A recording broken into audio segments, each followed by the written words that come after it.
Good evening, everybody. I'd like to welcome you to the May 2nd, 2019 Forsyth County Board of Commissioners public hearings and regular meeting. At this time, I'd like to call the meeting to order. It is 5:03 p.m. And joining us this evening, we are pleased to have Martin Acevedo. All right. Pastor of Iglesias y Luz y Vida, the Light and Life Church, to lead us in the invocation and the Pledge of Allegiance. Please stand as you're able.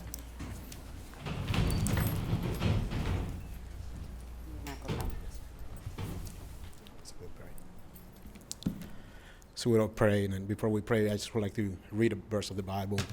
And 1 Kings in chapter 3, the word of God says, "So give your servant an obedient heart to judge your people and to discern between good and evil, for who is able to judge this great people of yours?"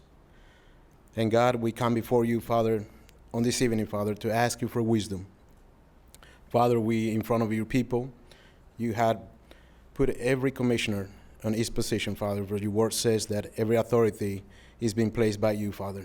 Father, I just pray this evening, Father, for each of them, that you give them the wisdom to make every right decision, Father. Father, I just pray that you, as you said, that you had created men and women, male and female, into your image and likeness.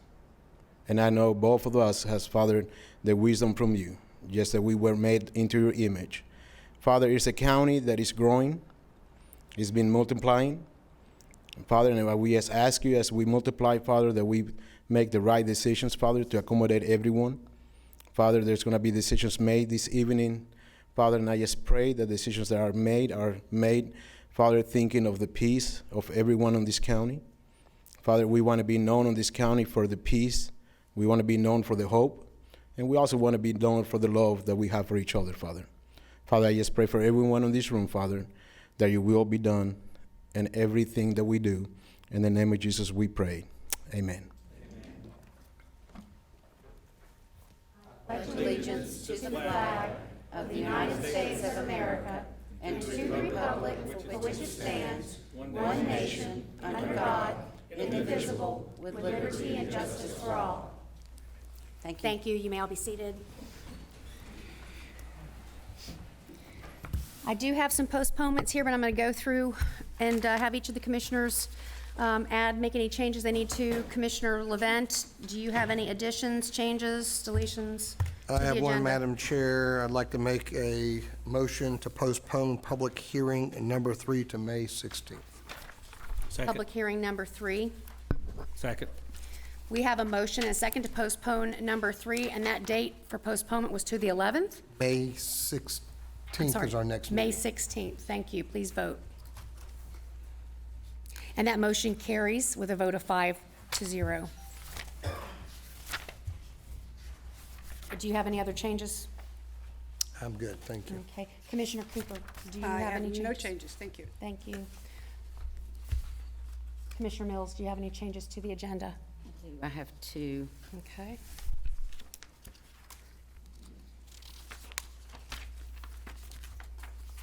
I have public hearing number 11. The applicant has asked that it be postponed until June the 6th. That's the motion. Second. That was number 11. Yes. We have a motion and a second to postpone number 11 to June the 6th. Please vote. And that motion carries with a vote of 5-0. Commissioner Mills, do you have another? I do. Also, under old business, LS Storage, CP 19001, under old business number 1. That's also on, they've asked for it to be postponed till June the 11th. It says June 6th. Well, it's the same application. LS Storage LLC. So June 11th takes it to a work session. Mr. Underwood, can you confirm whether you would prefer the 6th or the 11th? It was, The 6th. well, then the other one won't be correct. That's, I know, it was just a typo on the, Oh, I thought you said 6th on the other one. Maybe I misheard it. Yeah. well, then I said Did I say June 6th? Yes, you did. Okay, all right, well, June the 6th. All right. Have a second for June 6th. Can we have a second for that, please? Second. We have a motion and a second to move that to June 6th. Please vote. That motion carries 5-0. Commissioner Mills? Have one more. Old business item number 2. The applicant has requested to postpone that till May the 16th. Second, May 16th. We have a motion and a second. Which one was that? Was that old business number 2? Yes, it is. Commissioner Mills, hate to keep coming back. I'm not sure we'll have everything done by that. Could you possibly think about June 6th on that one as well? Is I remove my Fine with second. me. that okay? Yeah, I'd I'm rather just going by the applicant's I'd letter. rather have it, right and not have to keep coming back to you if that is okay. Make a motion to postpone it till June the 6th. Second for June 6th. Thank you, Commissioner. We have a motion and a second for June the 6th postponement of number 2. Please vote. That motion passes with a vote of 5-0. Commissioner Brown, do you have any changes to the agenda? I have none, Madam Chair. Thank you. And I have one. I would like to make a motion that old business number 3 be postponed until May the 16th. Second. We have a motion and a second. Please vote. And that motion passes with a vote of 5-0. Eric Johnson, County Manager, do you have any changes to the agenda? Madam Chair, I do not. Thank you. Tim? No, ma'am, thank you. Thank you. Counselor? Madam Chair, I do. I've got 3 things I want to discuss with the board during the agenda. Number 1, I know that Commissioner Levent moved public hearing 3, I believe, to the May 16th meeting. I had handed to the board an MOU that was sort of going in tandem with that. I would just ask if the board would give direction by way of a motion and vote that when that item comes back at the May 16th meeting, that it also include a sub-agenda item, which would be the consideration of that memorandum of understanding, because they are linked. So that would be the memorandum of understanding between Forsyth County and WAL&G Investments to come back on May 16th under that item that was moved. So moved. Second. We have a motion and a second. Please vote. And that motion passes with a vote of 5-0. Are there any further changes from staff or from the board? Oh, I'm sorry. That's okay. Keep No, on that- going, Ken. I listen. I got one more. Well, actually, I've got 2 more. The board is aware that there was an annexation that was pending that has now been withdrawn, and DCA has requested that the board actually make a motion to withdraw the arbitration panel. Madam Chair, I would request that motion be identified as new business item 4. So moved. Thank you. We have a motion and a second to add a new business number 4 for the purpose of Forgive me. discussing the withdrawn application. Please vote. And that motion passes with a vote of 5-0. Madam Chair, the only other one I wanted to mention to the board, I had heard some information that there might be an interest in discussing some of the older highway business and CBD zonings in the county, and I didn't know if you all still wanted to do that, but if you did, it would be appropriate to have a board discussion and possible action regarding older highway business and CBD zonings as the next new business item. So moved. Second. We have a motion and a second to add that as number 5 under new business. Please vote. And that motion carries with a vote of 5-0 as well. Madam Chair, thank you. That's all that I have. Thank you. Are there any other changes to this agenda? Is there a motion to adopt the agenda as amended? So, second. We have a motion and a second. Please vote. That motion carries with a vote of 5-0. Thank you. Announcements and reports. I actually get to read a proclamation this evening. The Georgia Water Quality Control Act was passed by Georgia General Assembly and signed into law in 1964. Over the ensuing 4 decades, billions of federal, state, and local dollars have been invested in planning, designing, and constructing modern, publicly owned wastewater treatment facilities throughout the state. Georgia's water professionals are committed to operating these facilities to maintain consistent compliance with extremely stringent standards. The quality of Georgia's waters has improved dramatically throughout this great state over the 50 years since the original passage of the Georgia Water Quality Control Act. It is imperative that these improvements be sustained while continuing our efforts to educate Georgians of their growing responsibility in the reduction of non-point sources of pollution to Georgia's waters and their responsibility for stewardship of Georgia's precious water resources. The Georgia General Assembly passed a bill in 2015 that designated the first Monday in May of each year as Water Professional Appreciation Day in Georgia. The Board of Commissioners of Forsyth County, Georgia does hereby proclaim Monday, May the 6th, 2019, as Water Professionals Day in Forsyth County, and takes this opportunity to express its gratitude to all Forsyth County water professionals who work tirelessly to ensure that our tap water is safe and that our water resources are protected and properly managed. Would the members of our Water and Sewer Department please come forward? Pamela Burnett, I believe you have some presentations to make. We should have got Ronnie to sing to y'all. Yeah, I mean, what were we thinking? Good afternoon. Thank you for having me here today, and I'm so pleased to hear the proclamation and that you're recognizing your professionals, because I have some awards here that could not have been achieved without the people that are strolling up to the front here. Oh my goodness, this is great. Y'all can all kind of come around the front. Don't be shy. Come on, right in front of us. Make a nice, there you go, plenty of room. These are people who, and I'm just going to ad lib here, but they're behind the scenes. Almost every water professional is so far behind the scenes. They do their job well every single day and night. The business of water protection is 24 hours a day, every single day.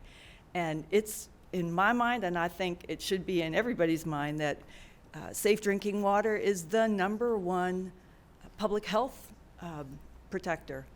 That, if that messes up, you have a community that's sick, that can't go to work, that can't develop, that can't grow. So it's extremely important, the work that these people do. And it's not only the drinking water, but it is absolutely the water protection that comes once you flush it and you don't see it again for a while. So really, that proclamation is so important. Congratulations to all of you. And I do, am I all right to do the awards now? Yes, I understand we have 3 of them. We actually have more than 3. Wow. Back a little bit. We had a fall conference. First of all, if you wouldn't mind, can I tell you a little bit about the organization? Please do. Okay. Georgia Association of Water Professionals. We're we are a state organization that works on the certification and training, professional development of water professionals. And there's water professionals come from the GED to the PhD status. It's everything. You would be amazed at the number of and types of jobs that are in the water and sewer department, I'm sure. But they're everything you can think of. It's a business in itself. So, and it takes a tremendous amount of expertise and special skills, and it requires constant training. The technology expands and becomes more complicated all the time, and the level of expertise just the bar keeps raising on this group of professionals. So GAWP was founded back in 1932, and we were the first to establish a licensing program for water professionals in Georgia. And that does require a lot of continuing education. So that's what we do.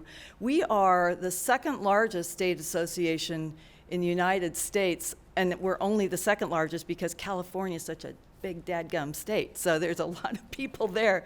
But we are truly in Georgia the leader in the U.S., partly because of what you just described in the Georgia Water Quality Control Act. We were way ahead of EPA, way ahead of every other state, and we continue to be way ahead. And you probably don't always know that because, again, water professionals are very behind the scenes. We don't do a good job of acknowledging ourselves. So we do have, as part of the association, a program of acknowledgement. And we only really acknowledge those that are truly exceptional and excellent and outstanding. You know, we've got over 2,000 utilities in the state of Georgia, more than that, 2,500, I believe, utilities in the state of Georgia, and they can be large, they can be very small. But there's a lot of folks, and they compete for these awards. The first two awards I'm going to talk to you about are on your wastewater collection and your water distribution systems. And we have a program called, it's our Silver, Gold, Platinum Award. Silver, what happens, you have to have perfect compliance. And then on top of perfect compliance, you have to do everything else well.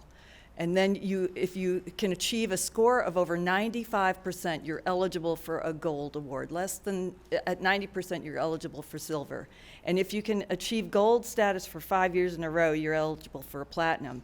Well, you've been 2 years in a row on both the water distribution system and the wastewater collection system.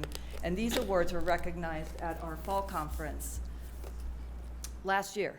And they're no small feat to achieve this level of excellence. So I want to thank you, first of all. I don't know who from the distribution and collection system may be here, but they're heavy. Okay, this is the water distribution side. Wastewater collection is right here. I just want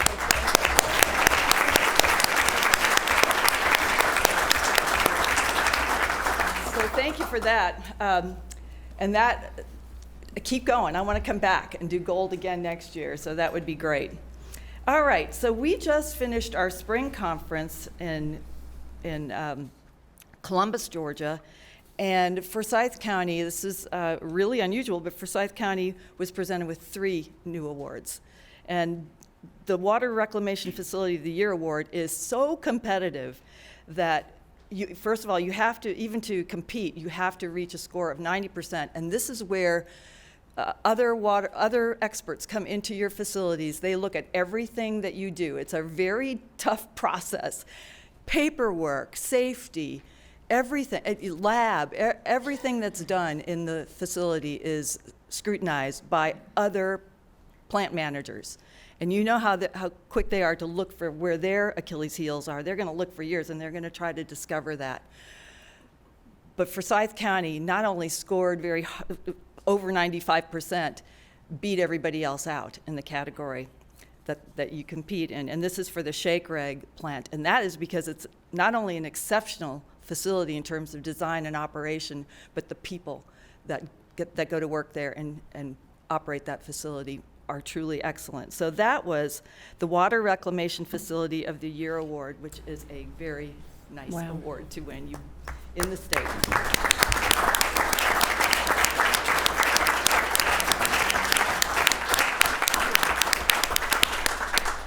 We're very proud of those. And a big part of the reason we do these awards is not just to pat everybody on the back, but that's really an important thing. But what it does is it raises the bar all across the state. When you win an award like that, you can imagine the other plants and the other operators want that award next time. So they're looking to you to see what you do to win an award like that. It benefits everybody in the state. So we really appreciate it, and we really do look to you to continue that leadership and keep that bar coming up high. The other 2 awards that aren't on here because we haven't put them in the mail yet, but they were announced as well at our spring conference, are the gold awards for the Dick Creek plant and for Parkstone at the Bridges. And those awards, again, are for exceptional compliance, 100% compliance. You can't even achieve that level of award without 100% compliance. There are literally thousands of opportunities throughout a year it could be that something got dropped in the mail a day late. Anything that takes you out of the running for that award will set you back, and you have to start over. So you can imagine how it takes all these hands to make that happen for a full year. So that would be for Dick Creek and Parkstone at the Bridges. Just want to recognize that as well. So thank you all for what you do. Really do congratulate yourselves. I'm really proud of your commission for seeing how important the work you do is and honoring you on Monday. So thank you. Thank you. If ever, By the don't, way, if don't, you don't know take of it. anybody Don't who's leave. interested in getting into the water profession, which I don't know why they wouldn't, it's a great place to work. I've got it. We are looking for young recruits to come into the water business because there's a whole bunch of gray hair. Oh, just a little bit over here. But we really do have that, a gap coming. So we're looking for new folks to come into this business, so help us out if you can. Thank you.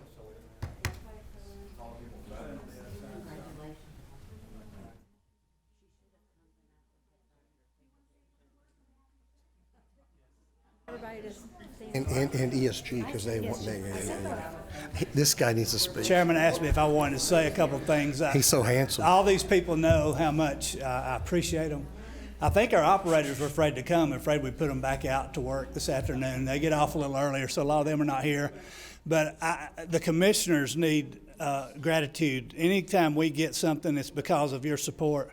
So I want to thank, besides all of these people and their willingness to help people and wanting to go out of their way, I want to thank the commissioners for their support that we've always had. And so you deserve a lot of this credit too, so thank you. Pam, I said she should have been here tonight. We had those 500 people. Did ESG have anything to add to that? Oh, he moved over here. No, there he is. Hi. Come ahead, John. ESG operates all of our facilities, so they do a super job taking care and winning these awards for us and applying for it. It's a lot of work just to apply for an award. Yeah, the work's the good part because that's what keeps us prepared for the whole year. One thing, where'd Pam go? There you are. First off, I want to thank you. It's the water and wastewater business is a tough field to be in, but we couldn't do it without the support from GAWP, and I think we probably have between 600 and 700 certified operators in the state, so we get to touch a lot of people every day, and it's unique to be in a field where every single person in Forsyth County is touched by your folks in the water and sewer plants. Another thing that we get the fortunate, I guess we're very fortunate for, is the plants and facilities that you have here in the county are second to none. We operate everything from a septic tank to world-class membrane plants. So I just want to applaud you and thank you for giving us the opportunity to operate such nice facilities and do such good work for you. So thank you very much. Thank you.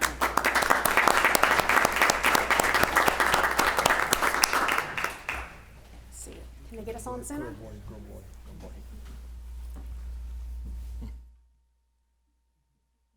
Got to move way back to get everybody in. Smile.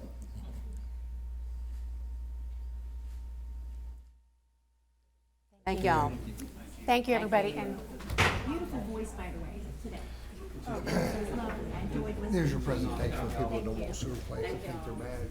He was going to bring a mason jar and drink out of it. The treated stuff. if the commissioners don't have anything to add by way of announcements, we'll move on to our public comments. At this time, Karen's going to read the rules of the meeting and will announce the public comment speakers. Thank you, Madam Chairman and members of the board. I'd like to take a moment to review the meeting procedures. We ask that you please silence all cell phones and electronics devices.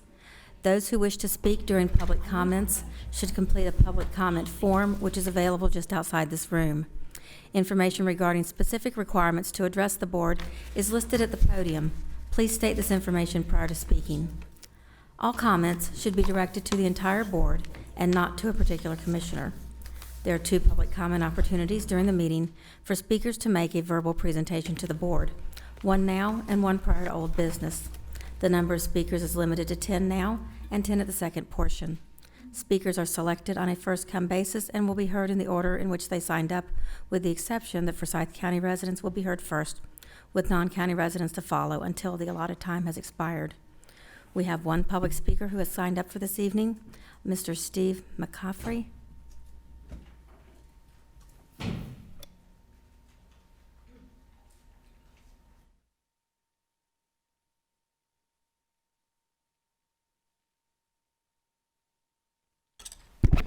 Thank you very much. I'm Steve McCaffrey, CEO and President of Power Marketing and Printing.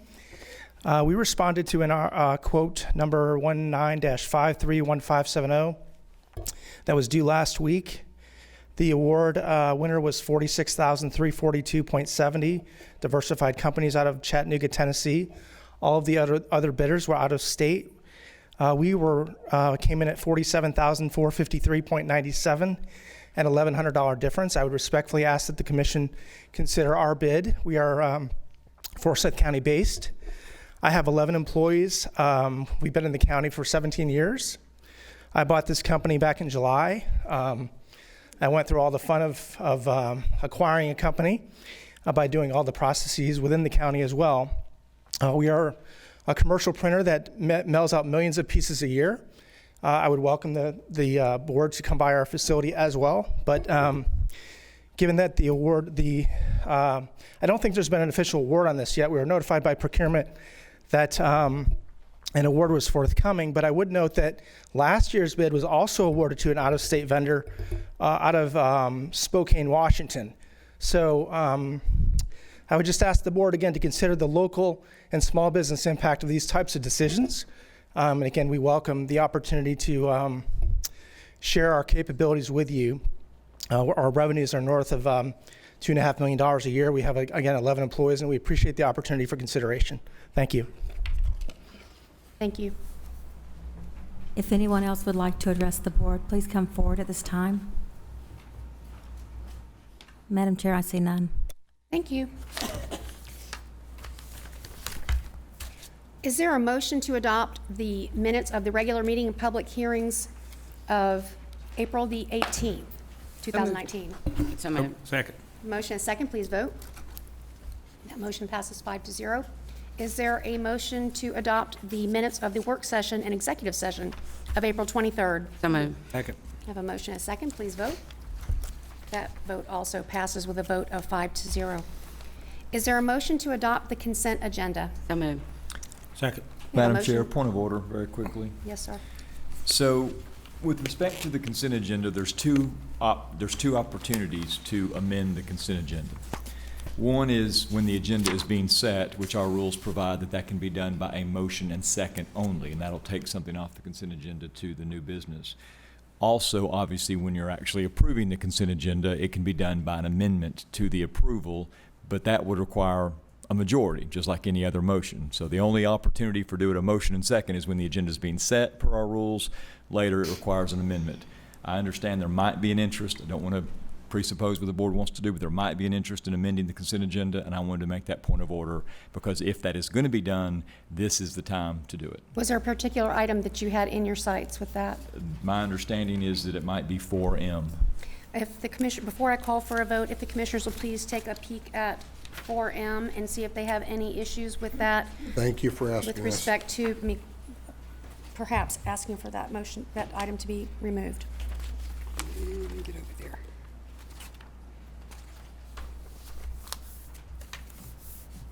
Yes. Yes, on that one, there was some language in this that I would like for us to review. Okay. And do you want me to discuss that language now, or just make the motion for the amendment? So what I'll do is I'm going to ask for the second to be removed and ask for the motion to be withdrawn. Then you can make a motion to take that off of consent, and then we'll adopt it as amended. Unless there's any additional, And move it to work session wherever you we want to go. can direct whatever we want to do with it at that Okay. point. So, would you like to withdraw your second? Withdraw. Okay, would you like to withdraw your motion? Yes. Thank you. Commissioners, are there any changes to the consent agenda before I ask for adoption? I move that this will be, that M, 4M? 4M will be amended. Okay, do you want to remove that and postpone it to come on the next work session? I'd like to remove it and postpone it to come on the next work session. Okay, that's your Thank motion. you. Is there a Give second a for that? second for that. We have a motion and a second to remove 4M from the agenda. We'll move it to our next work session. And please vote. We have a motion and a second. And that item has been removed, postponed to work session. Just for the record, the date of that next May work 7th. session is going to be 7th. Is there a motion to adopt the consent agenda as amended? So moved. Second. We have a motion and a second to adopt that. Please vote. And that motion passes with a vote of 5-0. Thank you. At this time, Karen is going to read an announcement regarding the requirement for all speakers to complete a public hearing form prior to speaking at the public hearings that we are about to conduct. Thank you, Madam Chairman. For the public hearing portion of the meeting, each side, those in opposition and those in support, are allotted 10 minutes to speak. Those who wish to speak must complete a public hearing form, which is available just outside this room. Please fill out both sides and submit your form to the clerk when approaching the podium. If there is more than one speaker for each side, the available time will be divided among the speakers, and we will provide a reminder when the speaker has 30 seconds remaining. Thank you. Tom Brown, public hearing number 1.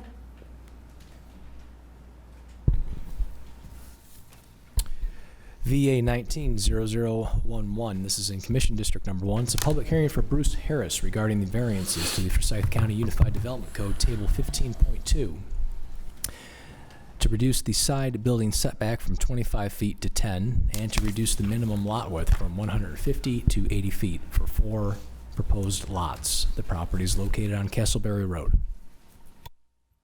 Thank you. Is there a motion to open the public hearing? So moved. Second. We have a motion and a second. Please vote. This public hearing is now open. If there is anyone here to speak in favor of this application, please come forward at this time. And if you can give us your name and all the good stuff.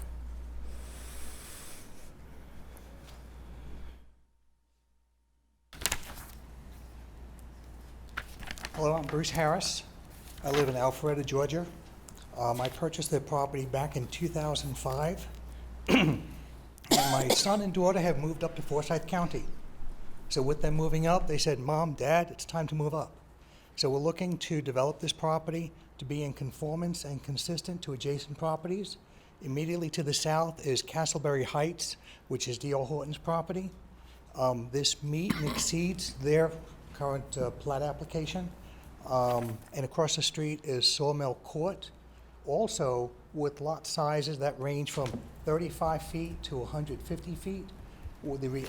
The variances that we're requesting is very consistent to the community, and we would like your approval. Thank you. And you are the applicant, so you might want to stay close because I'm sure we'll have some questions for you. Is there anyone else who is here to speak in favor of this application? Is there anyone who is here to speak in opposition to this application? Is there a motion to close the public hearing? Second. We have a motion and a second. Please vote. And that motion passes 5-0. Our public hearing is now closed. I'm going to hand this off to Commissioner Cooper, as this is a District 1 application. Hello, Mr. Harris. How you doing? Looking at your variance request, and what you were asking for is to change the setback, the side setbacks from 50 to 10 feet. Is that correct? Correct. And that you were asking for the lot width to change from 150 feet to 80 feet. The prior requirements are for the A1 zoning category, which is what your property is at this time, and you're asking to have these setbacks the same as the Res 3 category setbacks. Is that, do I have that correct? Okay. Why are you not going for a Res 3 zoning? When I met with the planners, they said you have options of this or the other, and this seemed like the easier application to proceed, so that's why we're here. If you speak in the microphone for the Certainly. record, we'll have to have it. We met with the planners. I remember Susan Green, Leslie, Chelsea, and a meeting with them discussing options. It seemed like this was the cost of least resistance. We're exceeding the Res 3 in every standard. The property size is much larger than what Res 3 requires, so that's why we took this route. And now some of this from the site plan that you've turned in, some of that acreage is not buildable that is on this site plan. Of course, you've got a large pond, and it does, the buffers do exceed up into the lots that you have drawn out on your site plan. So as the commissioner for District 1, and we're trying to clean up these old zonings and trying to get things in compliance that also coordinate with the conditions that we have for each one of our zoning categories. I feel that on this A1, you need to go with the A1 setbacks. If that's what you want, if you want to continue with an A1 zoning, they need to go with an A1 setbacks. So your recommendation is to go in as a Res 3 to rezone the property? I can't tell you what to do. I'm just saying that on the A1, if you wanted to keep this, because you are A1, that right now it would have to be with the A1 setbacks. Because again, we're exceeding every requirement in the A1 zoning. and we want to be consistent and conform to the neighborhood. So that's why we took this approach. And what you said is certainly an option. Absolutely. The Res 3 would fall in compliance with the area, Actually, with the developments around you. Yes. is the setback, it's still getting a variance on setback, is it not, from the Res 3 performance standard? Is Res 3 10 feet or 25? Res The 3 side setback for the Res 3 is 10 feet. Okay. What about, is there setback from the road, is that in conformance? He did not request anything on Okay, that. there's no variance so- on that? Yeah, he has no variance on Okay. that at all. It was just the lot width and the side setbacks. I do have a Thank you. table that compares the R3 to what we proposed, so you can see how it exceeds each dimension. We're I just quite pulled up aware. the- We're aware, yeah. I just pulled up the standards. Thank you. May I? Sure. Certainly. So, just so you know the history, we don't like to give up a lot of variances unless there's a proven hardship, and that's how it's written in UDC for hardships. You're taking a category that goes from Res 3, which you're trying to get near, past Res 2, past Res 1, that you're sitting in ag, and get variances all the way down, stepping down to Res 3 zoning. And I believe the commissioner's just thinking that you might be best suited to go for that actual category in which fits what you're trying to do, and not try to change so many rules to fit in a completely different category. If we were to vote on this tonight, and if it happened to go a denial, would that cause him to wait a whole year before he filed again? I don't think it would, just because this is a simple variance. I don't believe Thank you. that's subject to the prohibitions that apply to zoning. And the reason why I asked, this is my 9th year on the board. I have never, ever seen somebody ask for this step back like this before and come around in a different way. Although staff told you there's different ways to get there, I understand that completely. I've never seen it. And that's why it's the first time I had to ask that question to council on something like this that's just straight up variances. Because normally if you apply for zoning and get denied, you have to wait a whole year before you can even apply again. Well, if that were the case, certainly would, if that was the direction that we'd want to go, we could consider withdrawing it without prejudice. So, That's where I was going to go at, just in Correct. case that came up that way. or do any other commissioners have questions or comments? Only question I have, are you and your family going to live on the property? Yes. So the setbacks you're asking for are just against your own family? No, actually, there's 4 lots. We're going to be building on one of them. My son and daughter already live in Forsyth County. They're looking for property. We've offered the property to them, so they may consider moving here also. I can't promise that. They haven't said that yet. I was just thinking if it was a setback against their own family, it would be different. Until that's done, though, you don't know, know. be planning that, and then plans can change. Correct, and I That's understand, why I Commissioner. think it's good to stay with. He's taking our 2 lots to zoning. try to make 4. Yeah, Right. exactly, and I think it's good to stay nice and clean with our I zoning agree. categories as much as possible. So do you see the writing on the wall by any chance? Yes. Thank you. So I guess the recommendation would be to withdraw my application at this time. Does he have to, or how does that work? I don't know that he would yeah? have, does it serve a purpose one way or the other with respect to keeping him in the hopper? I guess it would not, because it's going to be a whole new application. If he is going to come in and apply for an altogether different zoning designation, there's no reason for this one to continue to stay. You have a right to simply say and make a motion to authorize the withdrawal of this request, and that would put an end to it. If the applicant is suggesting they have no problem with that, then I think that's a fairly well in order motion. And are you, In agreement with that. okay. All right, I move that we authorize withdrawal of this application for ZA 190011. Commissioner Second. Cooper, and with respect to that motion, would you mind, just for belt and suspenders, to say without prejudice? I don't think it really matters in this context. Without prejudice, thank you. I have a second without prejudice. Thank you. Thank you. We have a motion and a second to remove this item, to withdraw it without prejudice. Please vote.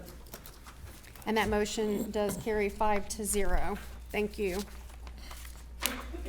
Public hearing number 2, Tom Brown. AZ 190010. This is in Commission District Number 2. It's a public hearing for Miel de Marquez regarding the amendment of condition number 3 placed on zoning application 2438. The applicant's also requesting a variance to allow the exterior setback to be 40 feet instead of the required 50. Thank you. Is there a motion to open the public hearing? Second. We have a motion and a second. Please vote. That motion passes with a vote of 5-0. The public hearing is now open. If there is anyone who is here to speak in favor of this application, please come forward at this time.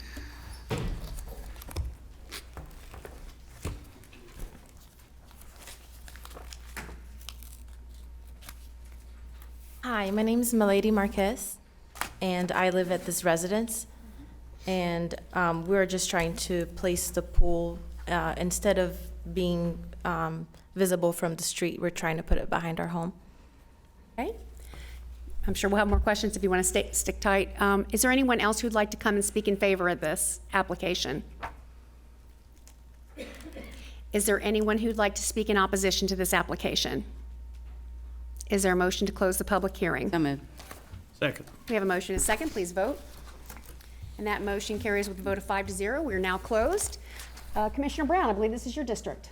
Yeah, so we have letters from 2 neighbors. Do all of the neighbors in the area know about this? Yes. And Yes, sir. you don't have any objections from anybody? No. So these other lots here, what are you going to do with those? 669, 670, all the rest of them? I don't own any of the lots except my own. Sometimes that references ones that have already been done for pools in that community. So Ken could probably answer your question a lot Well, that's better. going to amend all of these lots, right, Ken? Those are usually prior amendments that have been approved. And what we see most commonly with the pools in the larger neighborhoods is the last address or the last PIN number is the applicant's that's being added to the list. Okay. Thank you. That's right. Do any of the other commissioners have any questions or comments on this application? No, if, the only thing is you've got, what, 4 neighbors that touch your property or across the street from you, and you have 2 of the letters from them? I believe I have 2 letters from my direct neighbors, and I spoke to the neighbor that lives outside of our subdivision, who's behind us, and he said that he was okay as well, but he didn't give me anything in writing. But I did speak to So him. you're on an exterior lot, you back Yeah. up to property outside of your, Yes, we're in a closed fence neighborhood, and he's on the other side of the street outside the neighborhood. do we happen to know what that, do you happen to know, is that a platted subdivision that's behind you, or is it rural property, or? I think he's like a farm. I think his name Okay. is Mr. Bird, or, yeah. And it's like a farm. He owns Okay. a house and a big yard. Yeah, I Big did farm. speak with the HOA also, and they wanted to see what the county was. Yes, they want to see what you guys, if I get the variance, and then they'll approve it. And there's 12 before her, so it's, Was there's it- just 12 before that we've approved.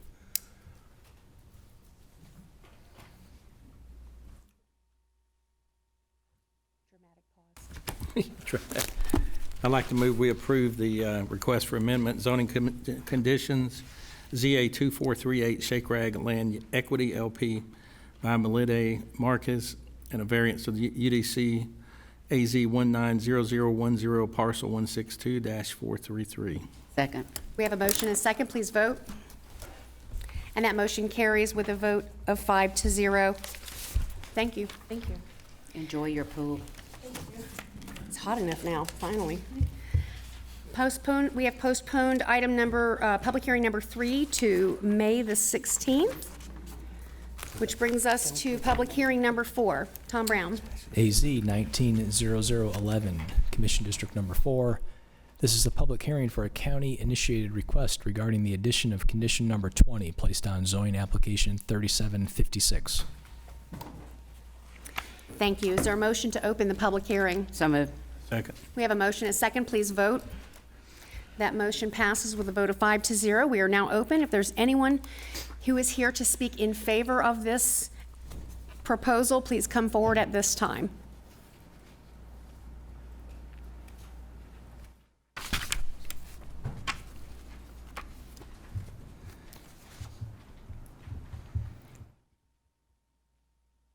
Good evening, Board.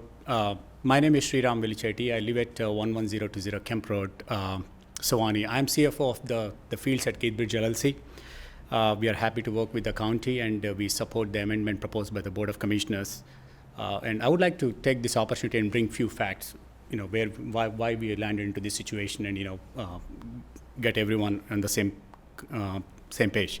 So the whole event was organized on May 23rd, March 23rd, on Saturday between 11 a.m. to 5 p.m. by an organization called SEVA International. And Seva International is a Hindu faith-based humanitarian nonprofit service organization active in over 20 countries. And the purpose of the organization is to serve the humanity irrespective of race, color, religion, gender, and nationality, sharing the same ideals of some of the organizations around our facility. And the event is actually primarily, celebrating the Holi festival, which is actually celebrating the harmony and celebration of the Spring Festival. That was the background of the event. And we collected some facts around actually the traffic that has caused backup on the Keith Bridge Road on the event day. The traffic actually is flowing from west to east, where the event goers are coming to our facility. The traffic was significantly backed up between 2 to 3 in the afternoon, when the event time was actually between 11 to 5. But so we deputed about we have about 6 deputies actually helping us to flow the traffic smoothly at the facility on the event day.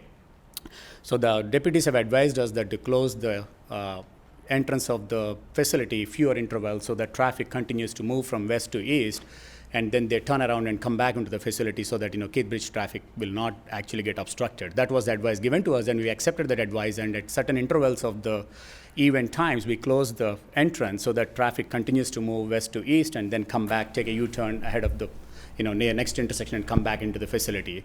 That has caused some kind of misconception and misunderstanding to the event goers, and they thought that parking lot was full and we are not accepting any more cars into the facility, whereas we have actually many more cars can be parked within our facility. So finally, some people have actually started parking in unauthorized spots like church, Harmony Grove Church, and some private residences and some of the right-of-ways, and started walking towards the facility. That's the whole event which has caused this whole facility and confusion.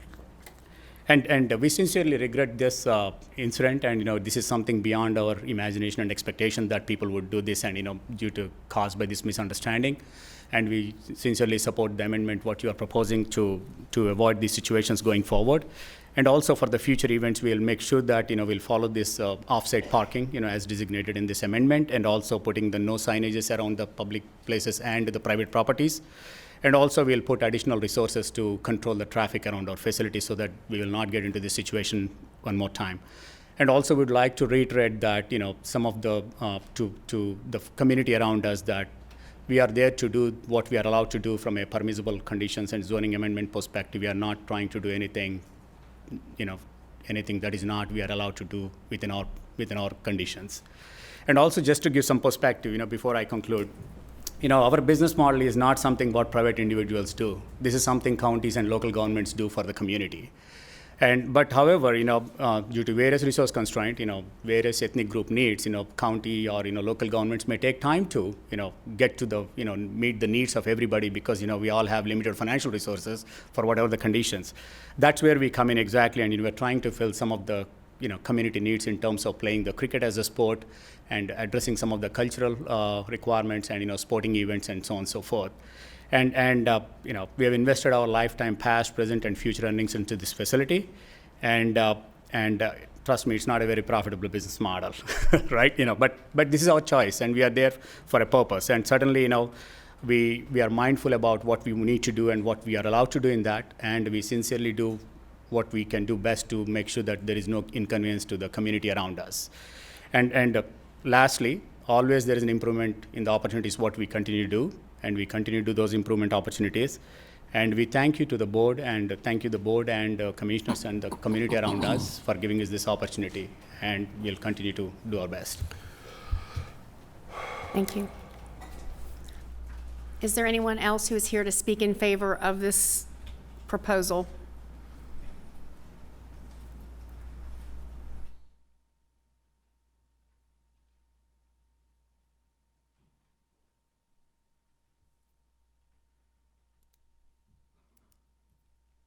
Good evening.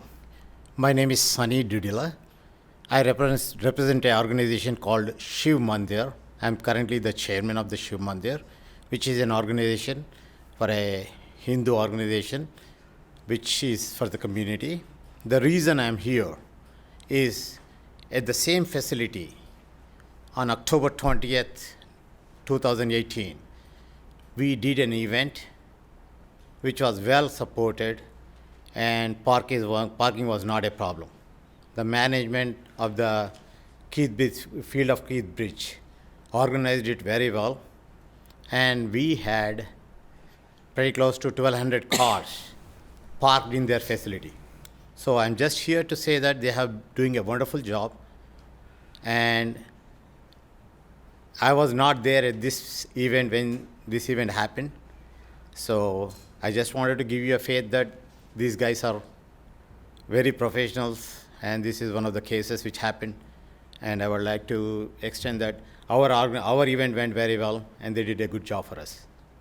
That's all I want to say. Thank you. Thank you. Is there anyone else who would like to speak in favor of this?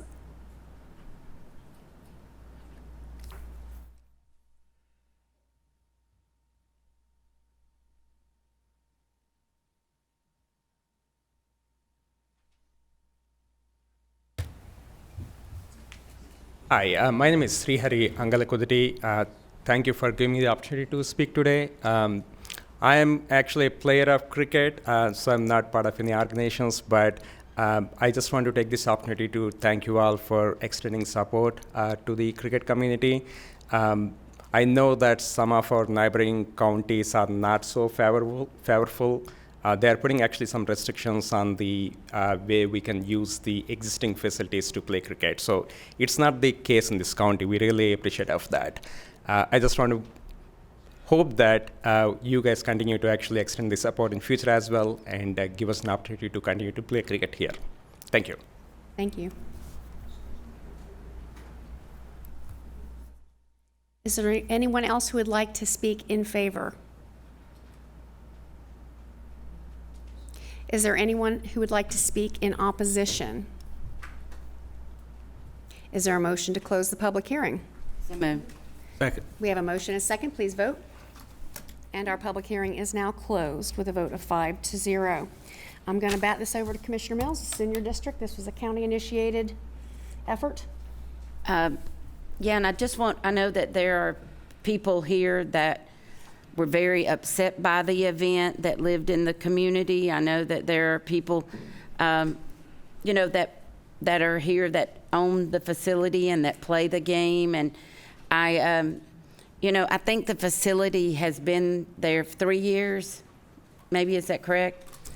And we had not had, if there'd been any big issues, the community had not gotten in touch with me about it. And I feel pretty comfortable they get in touch with me about a lot of things. And if there had been, you know, I felt like we have pretty good conditions on the property.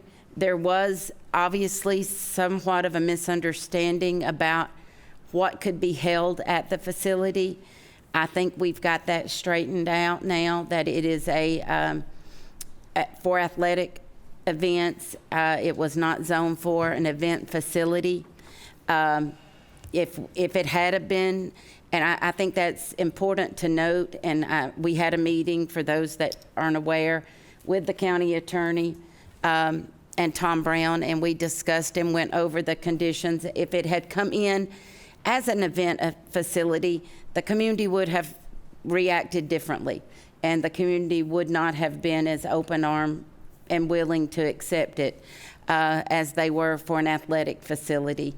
And Tom said that if it had been that, he would have been, definitely would have given it different conditions. It would have had different parameters as far as with parking. It would have been addressed differently. Bathrooms would have been addressed differently. It would have had a whole different structure to it, and the conditions would have been different. And in all fairness, it probably wouldn't have gotten favorable support. It wouldn't have been embraced by the community, and therefore it probably wouldn't have gotten approval by the commission. This was something we took a lot of time to do correctly, and it required give and take by everybody to get it to the point of acceptance. And the Indian community was very patient in bringing this forward. The property owners were very patient in bringing it forth, because the only category we had at the time was a commercial category that would have zoned 53 acres of, or almost 54 acres of commercial. And no one wanted that, because if it would have went away, it would have left that big chunk of commercial property, and they felt much more comfortable with it being agriculture with a cup and which was exactly what the board did, and made it be for athletic fields. So on the day that this, I'll call it calamity, occurred, it was a, it was a surprise and a shock to everyone. I got calls and calls and calls and calls, and the sheriff's office said that they could not, that people couldn't tow cars that were parked there in their private yards, not even in right-of-way, because they thought that there was a permitting process, or they thought that they could park there. That was one reason we wanted this condition. We wanted it to be made clear, if this does occur again, the sheriff's office won't say that people can't have cars towed. We're not expecting it ever to occur again. We're expecting it that there will only be on-site parking, or that there will be, other, you'll make other arrangements if there has to be off-site parking. I'm not expecting us to have any other problems again. We haven't ever had any problems. Well, our conditions even have noise in it. That was what was surprising, when people were so upset by loud music that went on for hours, because we had even been real particular about a sound study being done for just the microphone system to be used to call out players, that we had not anticipated music going on for hours and hours. It was just because we had not anticipated it being used for events. Had we anticipated that, our conditions would have said something totally different. I have enjoyed working with Samath, and I never can say your name correctly, but I've enjoyed working with all of you. I think you've been very respectful. You've been very respectful to the community. You've really wanted to work with the community. I think this was an oversight. I think that the community, I love the Harmony Grove community. I think that they were shocked by it, and I think that we can get past this. We just don't need to let it happen again, so we can all get back on track and have harmony. That's what we're hoping for. Okay, go ahead. I hear what you're saying. I think it's great that we have the cricket fields. I really do. There's just one thing in here, in this amendment, the part about the off-site parking, if it does happen in someone's property. One is the property owner is not responsible for that towing fee. Is that correct? If they have to have someone's car towed off of their yard or off of their property, do they have to pay that towing fee? What I can tell you is this: whatever may be the financial arrangements for towing are not going to be dictated by this condition. This condition is mainly to emphasize a right that candidly a private property owner already has, and that is, if somebody comes and parks a car on your property, you have the right to have it removed. So that language in that condition, Commissioner, this is a great question, is more to emphasize the existing state of the law than to give new rights to someone. Understood. Thank you. And then the other part of that is, if it is done again, what about the damage to that property? You can leave tire tracks. I've had that done on my property. People park on it, they leave tire tracks and trenches. So I don't know if there's any way to protect that just in case it happens again. What can be done? I think it's going to be another civil issue. Yeah, that's exactly right. I mean, if you pull a car into somebody's grass and dig up their grass, then whatever damages, if they care to pursue that, they would have it. But I don't know that that's something we can really do in these conditions. We can't give you more rights than you already have under the law. Thank you. I have a couple of questions if y'all are done. And Go ahead. this may touch on some spaces that may fill into where they don't get out of line again. Commissioner Mills, I think it's pretty clear that we worked extremely hard at trying to get this done for you guys so you could have your cricket fields. It was never to be used as a commercial event facility, ever, because this is what we were afraid was going to happen. I'm a little bit disturbed that the organizers and people that put this together didn't pull a permit. And I know there's ramifications for that, and it seems like we're going to forego that this time, but I don't know that we will have the patience next time. Ken, if they would have pulled a permit, and I'm going to ask this also to the deputy over here, is there anything in that permit that requires them to have X amount of law enforcement there per capita of people in the event? And if there's not, we should put that into policy. Commissioner Levin, I may offer two thoughts on that. Number one, there is an accommodation under the UDC for there to be a special event within certain very limited criteria that Mr. Brown and myself and Commissioner Mills have gone over with the property owner. But that's not really what you're asking. What you're asking is an independent permit, and I don't believe that we have a non-alcohol based special event permit that could have been. We don't, What and we he don't, came we've- in and tried to get one. That's what I'm saying. I think Well- that we need to think, that's what I'm getting at. We need to think about that and what that looks like. Because if you don't have X amount of, and I know they hired deputies, I know they tried, but they tried to do an event with so many people showing up on a 2-lane road without having the proper number of driveways to accommodate all of this influx all at once. And that's what caused the back jam and the backlog of everything. Even if they had a few deputies there, it probably wasn't enough for the influx of people, is my point. Then they should have people, additional deputies in different locations with already worked out something with property owners to park cars. Well, I think the issue here is we're trying to assess this through a tool of a special permit where we're really still talking about a land use, because the land use is very tight on this piece of property as far as what types of activities were permitted. So I'm not certain that even if, now, I've already had discussions with Ken, I know Commissioner Mills has as well, about looking for other ways to incorporate events that don't revolve around some sort of an alcohol permit. But at that point, still, this zoning may not have even allowed for them to have a special event with a permit if it does not fit within the constraints of their zoning conditions. And so I think we've got a couple of different issues here. As a board, we do need to address that there are other types of special events, but we're going to have to determine what types of zonings they're appropriate for.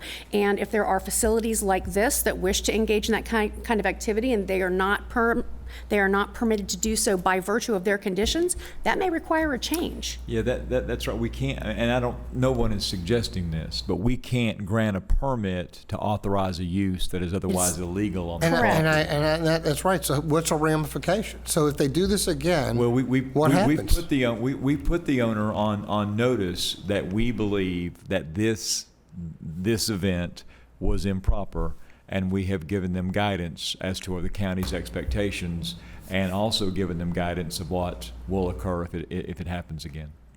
Yeah, I mean, honestly, it looks like what they would have to do if they wish to have those types of events, they would have to come and try to get some relief through a zoning condition amendment. Because as the way that their property is zoned right now, the conditions do not permit this, even if we had a permit process for that type of event without alcohol. Am I right? Right. Not to allow a non-sporting. Correct. That's what I'm getting at. Advertised event where the general public can attend. I think that is correct, and Mr. Brown, I think, knows it better than me, but I think that's right. I agree. Are there any other comments or questions from the board? What's the pleasure of the district commissioner or anyone on the board? I'd like to make a motion that we approve an amendment, AZ 190011, amendment of the zoning conditions as presented on screen. We have a motion. Is there a second? Second. We have a motion and a second. Please vote. And that motion carries with a vote of 5-0. Public hearing number 5. Zoning application 3941. This is in Commission District number 3. It's a county-initiated request to rezone 2.014 acres from M2 to M1. The property is located on Shirley Industrial Way. Thank you. Is there a motion to open the public hearing? So moved. Second. We have a motion and a second. Please vote. And that public hearing is now open with a vote of 5-0. I see the applicant's attorney is already making his way to the podium. Anyone who would like to speak in favor? Thank you. Please Thank do you, so. Commissioners. Christopher Light here on behalf of United Stone applicant. Well, it's county initiated, but for the person. The impacted party. This property is located on Shirley Industrial. I just want to give you a brief history. It's an built-out industrial park in South Forsyth. He bought the M2 property already zoned, went through permitting, got a building permit, developed a lot under M2, thinking I can do anything in M2. It's our heavy industrial district. Apparently the permit was a little vague in what he was doing. When he went to get his business license, he gave more detail about how he cuts rock into retail sales shapes for people to put in their homes or on houses. And the staff determined that was a manufacturing use, which coincidentally requires a conditional use permit in M2, but is permitted in M1. So what we're here to do tonight with the commissioners taking care of small business owners is to downzone it to M1. You'll see that that's the as-built, the building's already there. And if anybody has any concerns that he might be trying to get by with something, again, this is developed under M2, which has bigger buffers, bigger setbacks, different things like that. So it's already there. I don't presume he would change anything and go into M1. And you're not bringing the cup forward at this time, or you will be bringing that forward at a later time? I think, it would certainly be better for the property owner to have the M2 zoning. It typically allows for more with the cup, but if to get him in his business license, if downzoning to M1 is what the board prefers, and that is what was advertised for this public hearing, that is fine with the property owner. Okay, I'm going to see if there's anybody else who's here to speak. If there's anyone else who's here to speak in favor of this application, please come forward at this time. I'm not seeing any. Is there anyone who is here to speak in opposition to this application? Is there a motion to close the public hearing? So moved. Second. We have a motion and a second. Please vote. And that vote passes with a vote of 5-0. Christopher, if you want to come on back up. I'm going to hand this over to Commissioner Levent. This is your district. So this is next to that, they have a retail space where they actually have a showroom and such, is that correct? Yes, Commissioner, it's directly to the right of your screen there from the shaded blue. We just recently received a conditional use permit for a showroom for his stone business on that property. He also has another 5-acre lot up the street, so he's growing, he's doing well. Kind of proud of him. Mr. Slade's he came to the public participation meeting that we had, and he's trying to sell him property across Shirley Industrial as well. He chips up rock, and his last name is Slate? Slade. Oh, Slade. Yeah, Mr. Slade. Slade. Yeah. That was perfect. So close. He's growing with all the stone requirements. Yes. So let me ask you something, Mr. Light. Is he going to be storing any 18-wheelers on the property? That's the only concern I have. Not that I'm aware of. He does do deliveries, but I don't know that it will require an 18-wheeler. I know there's other property they don't either. Would you mind if we put that as a condition on here, that there'll be no storage of 18-wheelers for more than 24 hours? No, they have a delivery truck comes in, they get to stay the 24 hours to deliver. I think that would be appropriate. Okay. If he gets mad, we'll come back and visit it again, but we just have so many people now in M1, you're allowed to bring X amount in for a truck, what do they call it, a truck transfer station? But they seem to be trying to use that for different uses than what it's actually meant to be, so just want to make sure we don't do that. So how would you like that condition to read, Commissioner Levent? No 18-wheeler storage? I'll just throw it in when I make my motion. Okay. And we don't have any other conditions on here, do we? We did not request any. His landscape's already in, and he's already... Yeah, it was his permit. Matter of fact, the site plan is as-built, so it's... So if you'll leave that up, I'll reflect that if you don't mind.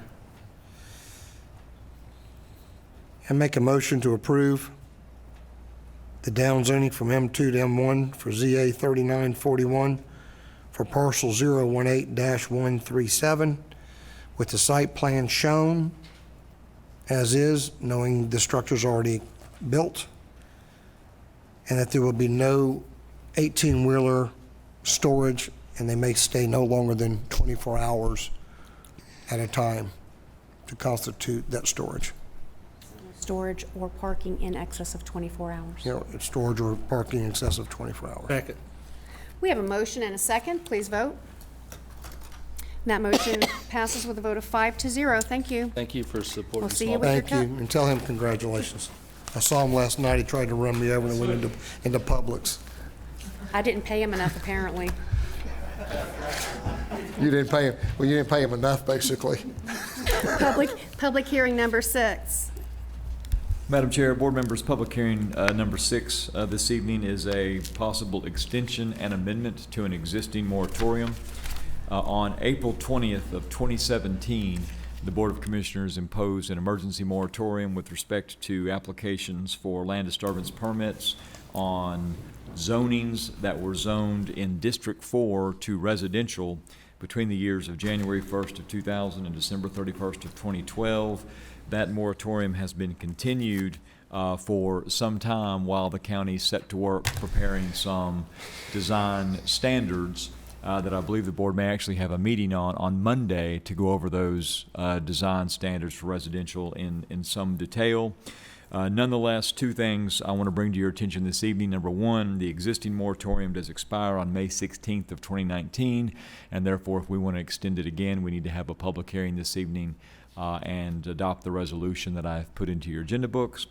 Number 2 is that along the way, and I believe this is consistent with the law, we have allowed a certain number of limited exemptions to the moratorium. And to grant an exemption to the moratorium, it has to be based on objective criteria that are available to anybody that falls within those criteria. And we've done that. And you may recall the first round of exemptions was based upon a certain defined set of very rigorous conditions. What we basically told those who wanted to get out of the moratorium was, okay, if you don't want to wait for the enhanced design standards, then if you meet this and are prepared to meet this very rigorous set of additional conditions, then you can opt out of the moratorium so long as you build your residential subdivision consistent with those conditions. And I believe we may have had at least one taker with respect to that. I want to bring to you this evening a possible additional exemption from the moratorium, and it's in your agenda book. If you look in the resolution I've put together, it should be on the second to last page before your signature lines begin. Hopefully you'll see in some of the offset single space language a Roman numeral 2.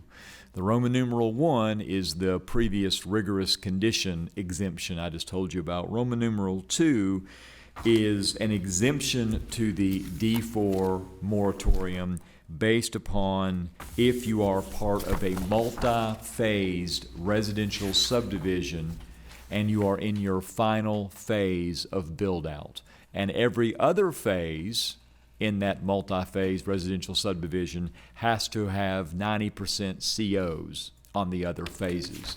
So if those 2 elements are triggered, if you are a multi-phased subdivision, as will be determined by the director who will make the call on whether you're multi-phased, and if in the other phases that are substantially complete, which means that 90% of the units have their COs, then you can opt out. The thought being is that if you're in that final phase, then if for us to impose a whole new set of performance and architectural and aesthetic criteria on you in that final phase, which candidly might make the final phase look terribly different than the other phases, this seems like a reasonable accommodation. And in addition, this moratorium has been in place so long, I think there's just some final phases that are really pushing at the tether to get done. So bottom line, that's what it would do. So this extension moratorium modification would do 2 things. It would extend the moratorium until August 16th of 2019,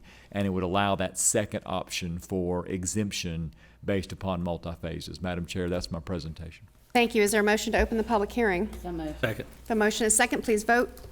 And the public hearing is now open with a vote of 5-0. If there is anyone who is here to speak in favor of this extension of the moratorium, please come forward at this time.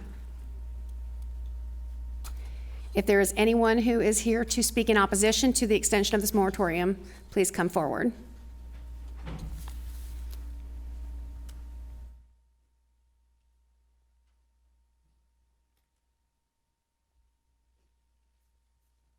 Good evening, Board. I'm John Mays. I'm a resident of Atlanta, but my sister and I own property on Wallace Tatum Road that we've been trying to sell.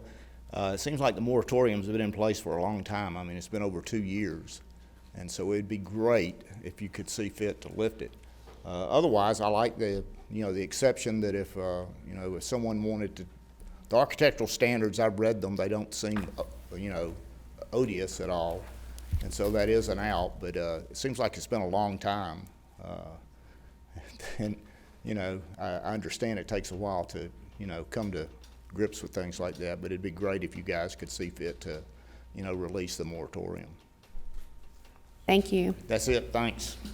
If there's anyone else who's here to speak in opposition to this extension, please come forward at this time. Is there a motion to close the public hearing? Move. Second. Public hearing is closed with a vote of 5-0. I'll hand this over to Commissioner Mills as well, again. It has went on way too long. And honestly, the saddest part to this whole thing is that the group of us that wanted the design standards, the Coal Mountain Overlay Committee, that wanted Coal Mountain Overlay 2, that was just really trying to stop some of the stuff that was happening that we saw with Starlight, and I'll just call it out. They've come in and got every one of their permits while we've waited for 2 years. And they've rushed in, and I heard about it from a developer. I didn't even hear about it from our own county staff. I heard about it from, not from Starlight, but from a competitor of theirs. And I mean, I don't blame our staff, but I was told that I couldn't form my little committee, and I come forward with my own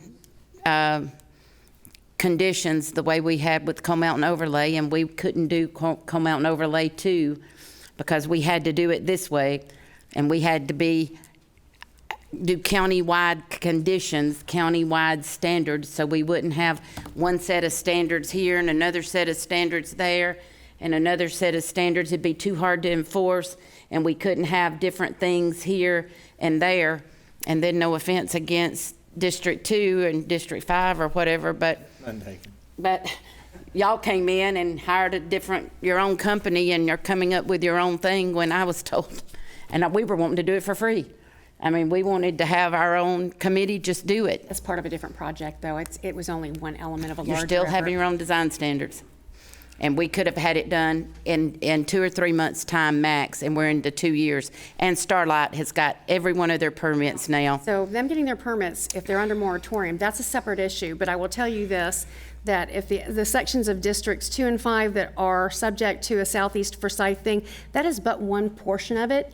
And that is behind the county-wide standards. So that has had nothing to do with any stalling of. So you're going to adopt the same standards as countywide? You're going to have the same? There may be some slight differences off of that, but the county effort moved forward as a county effort with no pause button being hit as a result of Southeast Forsyth. So Everybody just write it down. Let's just You're going to get have the that same straight. standards, and we'll also find out how much it costs at the end of the day. Super duper. Well, there's a cost to staff time as well, particularly when a 6-month project takes 2 years. So. Hi, can I say something? Go right ahead. Me. I think we've supported you every opportunity we've had to get what you want. So I would have loved to It's a little disturbing to have us hung out to dry on something that we've supported This you didn't in. have anything to do with y'all. This had to do with staff. I just have a question, and just to hear some logic with it. I heard Counselor offer that 90%, if one of the phases is 90% complete, they may opt out. However, because you don't want to let the last 10% look so much different than the first 90% was built. But wouldn't that also come into play if you was a 50-50 deal also? At some point, you're changing the standards so much that it would look pretty awkward also. But obviously, when you get down to 10%, it would even, I don't know what the number is, but 90%, I think that's kind of a high number. Well, and again, I want to make sure I was clear. I may not have been clear. I was talking about in a phase, for that phase to be complete, it had to be 90% complete. The contemplation here is there's another phase that doesn't have any building permits because they've been waiting, and there's 0 built out in that. So that would look okay as a new standard if you had a separate phase coming in. I get that. So I guess if you're saying if you're just going to pepper 10% in, it might be okay if they're going to have a whole different design standards? I don't get it. My expectation would be on the earlier phases, they've already pulled building permits. I was setting the number very high to make sure that I'm not opening the barn door so Gotcha. wide that everybody blows through. That's what I wanted, that's what I'm hearing. And it So I might want be that it clarification. is too far. I mean, I think what happened with Starlight is they were trying to get all their stuff permitted before we came in with new design standards. All right, And they did it. one more thing, if you don't mind. I know that we just went through this whole, every now and then we come through with something, they give one or two bad actors. And I've heard this terminology used by another commissioner before, but I've never used this word, but I'll use it now. Then we get a knee-jerk reaction, and we shut it down and punish everybody. And it seems like this is the same thing again. It wasn't just one. I mean, not in my district. I can give you, I just hadn't called out the names of others. I had another 2 or 3, one that had 2 different neighborhoods that were, that weren't even putting gutters on houses. I think the larger issue here is we're not trying to call, this doesn't necessarily call out one particular developer versus the other.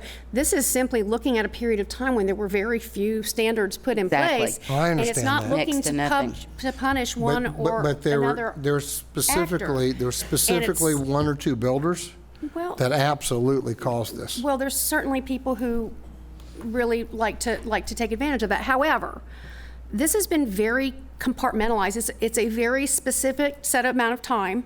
It's in a very specific part of the county. And because of that, I just would want to hear whether or not the district commissioner was satisfied with the language right now, with it being 90%. If it needs to be a different number, this is where we need to discuss that. But I understand what the intention of this is absolutely. My only question would be when it comes down to staff's interpretation of completeness and the 90%, I would assume that one of the factors that they would look to when to assess whether it's a new phase or an additional phase of an existing development was that all of those would be traveling under the same zoning application. So for instance, somebody would not necessarily have done 2 different zonings and try to get by because one's almost all the way built out and the other one's partially built out and try to claim for all of it to get their 90% to finish the other. Do you see what I'm saying? So that they're not considering something an additional phase that was actually a separate application. So would the zoning application be the first place that you look to assume that to ascertain as to whether it's a phase of an ongoing development or could it span across multiple zoning applications? Does that make sense? That's a question for me, right? Yes. Yes. It is, because it will be you making the decision. I would suggest we add that language then, because no, I would not consider the zoning application the first place I turn. Okay. My own neighborhood has 2 or 3 different zoning applications that it's comprised of, and it's all one cohesive product. I would just want to make sure that we lock down exactly what it is that we're looking for when we're considering what is a phase of something. So we would either include it all under one application or let it span across multiples, depending on how you want it to act. Is that making sense? It does. I tend to think that sort of like in some things you're not sure you can describe it, but you know it when you see it. Yes. I know what a multi-phase subdivision looks Right. like when I see it. It's typically got a multi-phase master site plan, and but to the extent that there are hybrids that are in fact the product of multiple zonings. I don't know, Tom. I feel like that you have the discretion within this to make the call if you think it's a bona fide multi-phase subdivision as to whether you think it is a sort of a back end trying to game us that it's not. But do you think we need some defensive language in here to make sure that it's crystal clear? And my thought would be is that it would be the product of a single zoning. That was my view, is that this would be a single zoning. I think we only need additional language if there's an assumption that having a second zoning application is just an absolute deal breaker.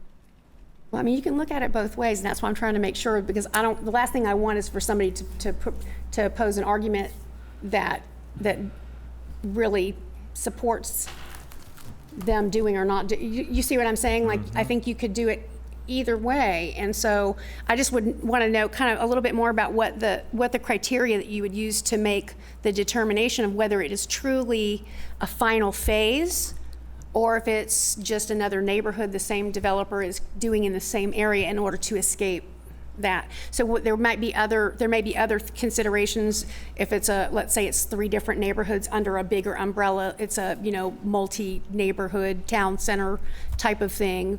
Would that be And can they make considered? it be a final phase? I mean, can it be a 200 lot subdivision that was going to be, 4 phases, and all of a sudden they redrafted and make it be a final phase just because of this? So here would be, and I want to hear Mr. Brown, because I want to tell you what I had in mind, and then Mr. Brown can tell me what he thinks might work. My thought would be, what I would look at would be a single ZA number, zone the property, and there was a multi-phase concept plan that was submitted contemporaneous with the zoning. Right. That's what I had in mind. With the original LDP? With the, Okay. with the Okay. original LDP. That's what I had in mind. But I agree with you all that we know how land development works, and out in the world, it begins to become a little bit It morphs. cross-pollinated, yes. That all morphs. of a sudden they could come in and what was going to be 4 phases might then change to 2 phases. So then all of a sudden it becomes the final phase. The final phase. So Ken, in the downturn of the economy, there may have been a zoning, and there may have been a concept plan for 3 phases or 4 phases. They lost it, it goes to a bank, somebody else picked it up. They've come in and they've done some amendments to the zonings for lot sizes or whatever. How will that affect those? Well, I mean, that's not an unusual hypothetical. Correct. That actually happens where a sort of this isn't meant to be diminutive, but a Johnny-come-lately developer has now bought something out of a foreclosure sale, and they're come in to do the final phase. But if the other, let's say that was a 4-phase subdivision, they come in to do the 4th and final phase, I don't know that there would be anything illegitimate about that under this moratorium. I mean, if the other 3 were 90% built out, the public policy rationale would still be the same. If we make that final phase look radically different than the other 3, then that may not be what the board wants in spite of the board's best intentions. So I guess my point is, when Chairman Simonson brought her points up, there also are some out there that may have built out the first phase in development, fell apart, never built a house. They had a second phase still to go, but then they had a 40-acre or a 50-acre piece of land behind it that was anticipated to be a part of it. But during the fall apart, the banks sold it out separately. Somebody else comes up and now wants to put it back into the mix like they originally planned, but it's not going to show in our books that way. How does that play out if it's under the same subdivision name, you pull into the same subdivision, and it may have a different ZA number? Would that not fall under? Yeah, right now. Because you've got 2 different ZA numbers, but you're in the same neighborhood. Yeah, right now, this moratorium language is not as precise as that. It doesn't get into the notion of ZA. So the chair has brought up that issue. If that is something that we need to say it. If this is a concern, then we need to add language in the 4th line, and follow me on this. Property owner or duly authorized developer whose property is subject to the moratorium, check, shall be entitled to an exemption from the moratorium such that land disturbance permits may issue if the development is a bona fide, multi-phase development that is the product of a single ZA with a single multi-phased site plan. That language is not in there, but that would clamp this down very tight. I don't know if it would clamp it down too tight because there are certain objectives Right. we're attempting to pursue here, and I don't know that if it clamps it down so tight that we don't even get the relief that we were looking to get, then we haven't done ourselves any favors. I just Right. don't know. I'm just trying to help identify what criteria he's going to use so that we're understanding what the No, I agree with you, ramifications to of give this decision Mr. Brown are. some relief so he's not having to freeform it too much. I Right. don't disagree with that. But it would give relief to those that are in their final phases. It And that's what would. we're after, is That they could that's finish. accomplishment. Gotcha. Because, I mean, in all fairness, they're vested. No, I don't disagree with that at all. I mean, if you've got a 399 home subdivision and they've built out all but the last 50 lots, how can anybody Right. argue No, they're not vested? And I wouldn't. I just want to make sure that when you do get into situations where you've got multiple, I agree. that you're not using that as a, Public so hearing's that he has over. to, so he, And they're so that still- Tom knows what he's supposed, what criteria And there's our still intent dozens was. of That's- subdivisions out there that are REO funded that sold that haven't even sure. started. So Ken, Well, and just for Commissioner Levette, but I think though that 90% CO requirement is gonna weed out a lot of subdivisions. So that not might- a CO, but not an LDP, but a CO. 90% have to have been issued a CO CO, in those okay. other phases, so they have to about be done. Okay. so Yeah, I don't have I as was much concern with that. I just- kind of testing the water a little bit when I threw that out there, the land in the back. And the gentleman that spoke earlier, he's got his hand up, but I apologize, you can't speak now because the public hearing part's over. But it seems like I hit a nerve over there when I did that. So he said he owned some land. I'm just wondering if that fell into that category. We don't have to touch on that. I don't care. I was just getting a scenario. Yeah, I just want to make sure that the phase language was really the ones that I was kind of honing in on, that if it was part of an original zoning and it was broken out into 4 neat phases and everything, it still comes through in that order, we know what we're dealing with. But if something was a product of multiple things that were cobbled together to create more of a larger community, how would they leverage that? And that's really kind of what I was trying to get to the bottom of, so that it would, And there's we'd make still sure the that what we're trying to do option is to what we get do. out with those steeper conditions. Absolutely, Yeah. we're not Yeah. changing that one whit. And that's been in place for 2 years. And we're the lights at the end of the tunnel on these design criteria. I mean, we're just if you adopt this, we're only moving the moratorium to August. It's May, so. Did you just say just after 2 years?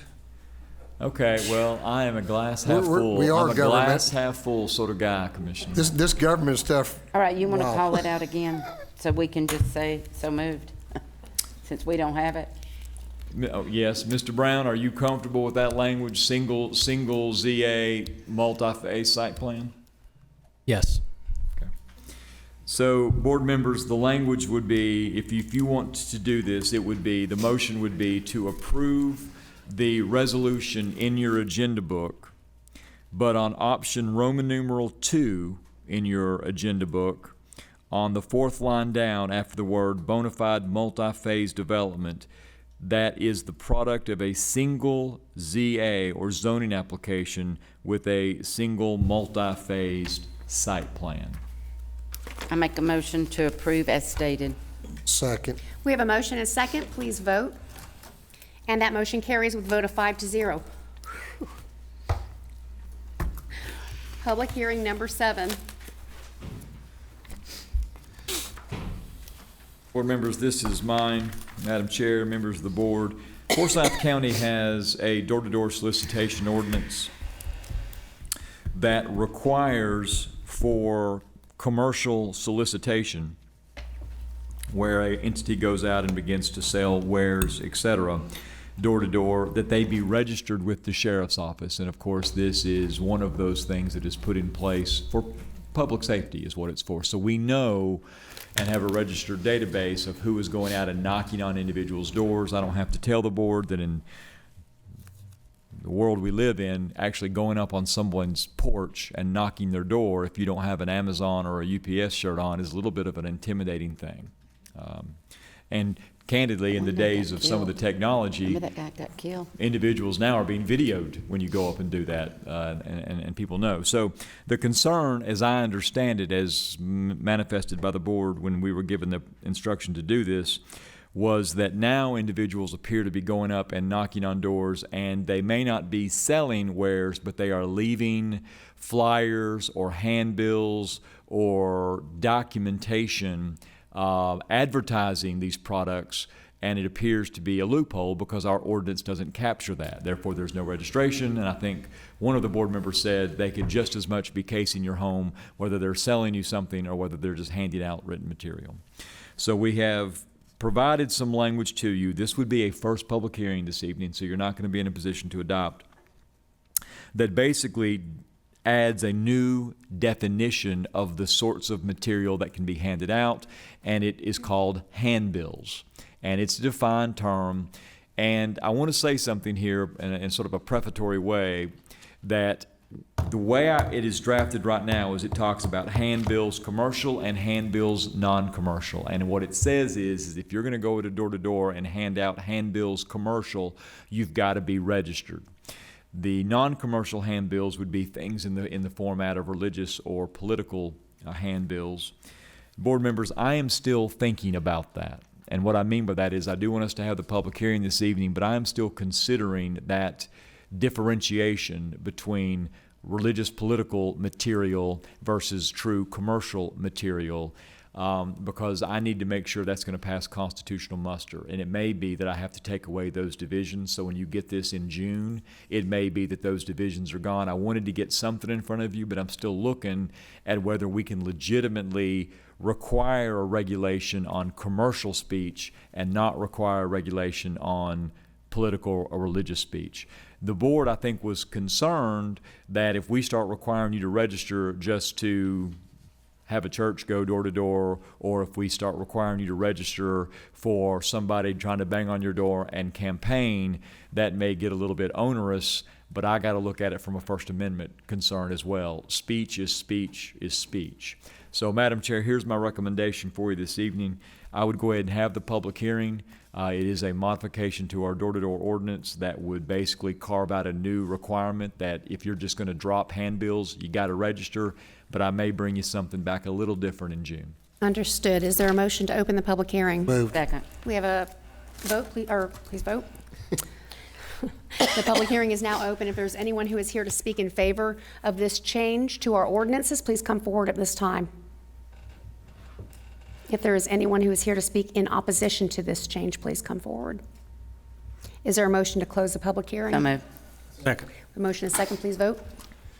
Public hearing is now closed. Ken, would there be any consideration also with respect to nonprofit status? Would that be another thing that we could, I'm thinking in terms of, I mean, I don't think anybody's going to turn into Girl Scout, but technically speaking, they're conducting business on your doorstep. So would that be another exclusion to consider along with political speech and religious speech? And I know you're still looking at it from a speech perspective, but. It is, but it's interesting. So if you look in the Exhibit A in your agenda book, you'll see hopefully a definition of solicitor or canvasser. And if you look at the bottom of that paragraph, that term, solicitor or canvasser, does not mean field or sales reps working on behalf of a bona fide charitable or nonprofit organization or students of parents or parents of students. So we Got already that. make that Captured it. distinction, which we've never been challenged on, and there are plenty of areas in the law that try to carve out exemptions for nonprofits. They are a unique creature just because they typically have limited means and a lot of good they're trying to do. So it's there, but again, on this true commercial versus non-commercial speech, I still may have to struggle with that a bit, but thank you. Understood. Commissioners, do you have any questions for council? Or It comments? just brings back another chapter in my book, and we had to talk about the fee one time that they wanted refunded after they got denied their I permit. think we all have Just wanted to flash you back to that. PTSD from that. That was a that great the night. individual that came up and, Great and spoke night. to us? Yes. That was Thanks one for of that. The only thing missing was Did popcorn. we end up that was paying one it? of the best meetings we've had, I thought. It was. We actually didn't end up paying out that $1 million complaint, did we? We gave him 25 I bucks think we back. gave, No, him, we gave him his feedback. It was a hearty IOU. That almost moved. Thank you. Anyone else? Oh my God, that was great. I guess we'll go ahead and we'll move forward with that as Ken continues to consider the speech, the protected speech under the First Amendment. Item number 8, Ken. Madam Chair, board members, item number 8 is also a first public hearing this evening. This is a proposed modification to Forsyth County Ordinance number 101, rules and regulations regarding turn lanes, driveway, and encroachment control. At a March work session, I believe it was a work session. They're all in the big room sometimes, but I believe it was a work session. I think it may have been the 26th of March. We had a presentation by Todd Long of Moreland Altobelli, and that was followed by some direction from the Board of Commissioners with respect to what you wanted. And so you gave some very specific direction, and actually I believe Commissioner Brown may have read and actually displayed some excerpts from certain GDOT driving manuals. You also had a fairly lengthy PowerPoint presentation by Mr. Long, which I think we have available to you. There's been some discussion about having it available tonight, so we do have it tonight. But you had asked to bring back basically an incorporation into our ordinance some of the excerpts from the GDOT driver's manual, which we have done. So in your agenda book, you're going to see an amendment to ordinance number 101, and then hopefully on the second page, you'll see some red language in the back, and there should be 4 paragraphs there. So if the Board of Commissioners were to adopt this, which you can't tonight, you can discuss tonight, but can't adopt, you'll see items 1 through 4. I'm not going to read them, but they pertain to basically the navigation of areas involving yield signs that are pulled directly out of GDOT guidance, and that would be both aspirational and guiding governance under Ordinance 101 should you approve it. To the extent on 4 that you see T-bond crashes, that actually might read T-bone crashes, might be the way that works. There are such a thing as T-bonds, and I may have been thinking about them at the time I drafted them, but it actually was T-bone is what I had in mind. So, board members, this is the language. Madam Chair, this is the first public hearing, and we cannot approve this evening. Thank you. Is there a motion to open the public hearing? Second. We have a motion and a second. Please vote. Public hearing is now open. If there is anyone who is here to speak in favor of these changes to our ordinance, please come forward at this time. If there is anyone who is here to speak in opposition, please come forward. Is there a motion to close the public hearing? Second. Motion and second, please vote. And we are closed with another vote of 5-0. Commissioners, yield signs. I have a question for County Manager. Was my understanding that we were going to have that full inventory and recommendation list from Moreland this week? Has that been presented yet?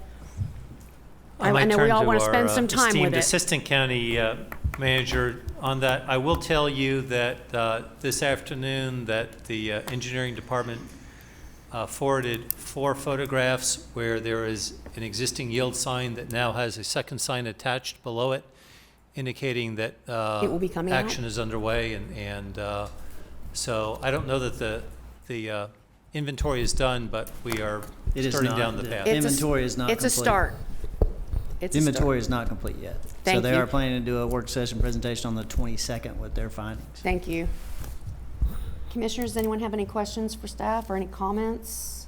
Only thing I do is I just like to have an update at least twice a month how this is moving along. If we wait month to month, it's just going to get drug out longer and longer.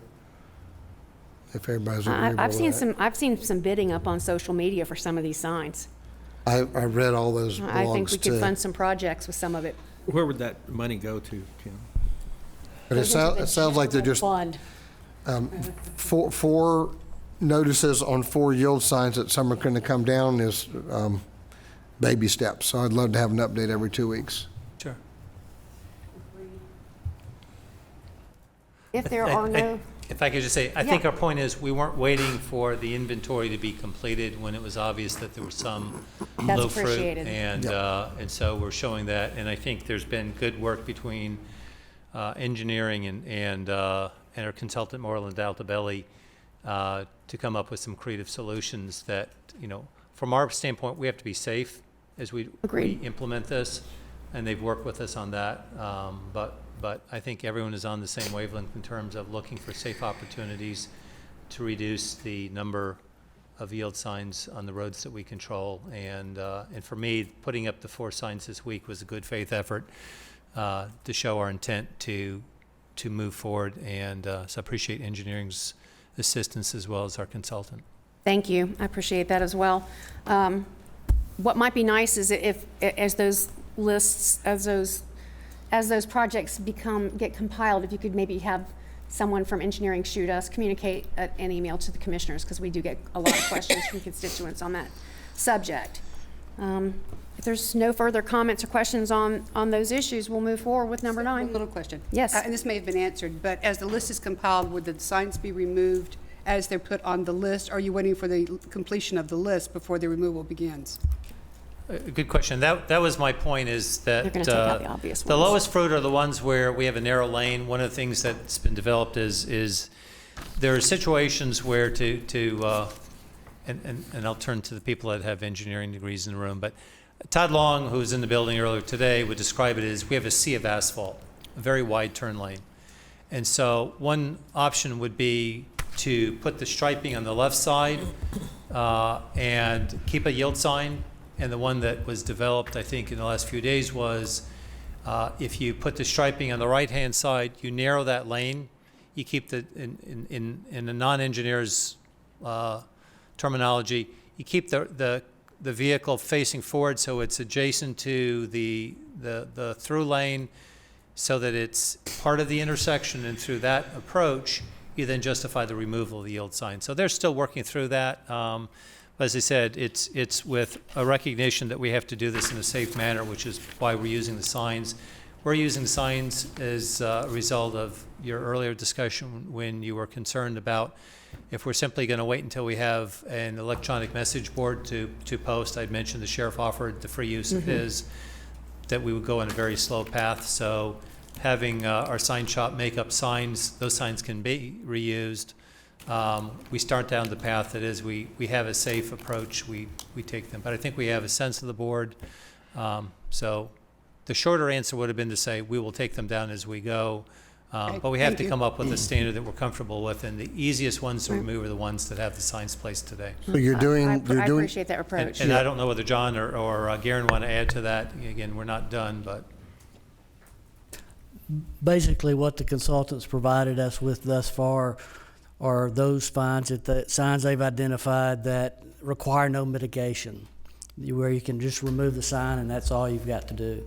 Those are the easiest ones, the quickest ones we can remove, and so we'll post those signs on those and remove them within the next week. Yes, you're ready to rock and roll on those. We're ready to go. You know, like Garen said, the inventory's not complete yet. Understood. We'll get an update on that from our consultant later this month. On Tuesday, there'll be a task order that the board will consider for work that's currently ongoing, plus the mitigation that'll be required for each of the locations identified. You know, once the consultant has us, you know, that inventory and those mitigation plans, then we'll have a better idea of what the associated costs will be with implementation and be able to move forward at the board's direction with the full implementation. And that mitigation will also be included in those bi-weekly reports, correct? That's correct. Thank you, appreciate it. John, would it make sense, once you guys start, because there are other changes that are happening on our roads right now with regards to signage and signalization.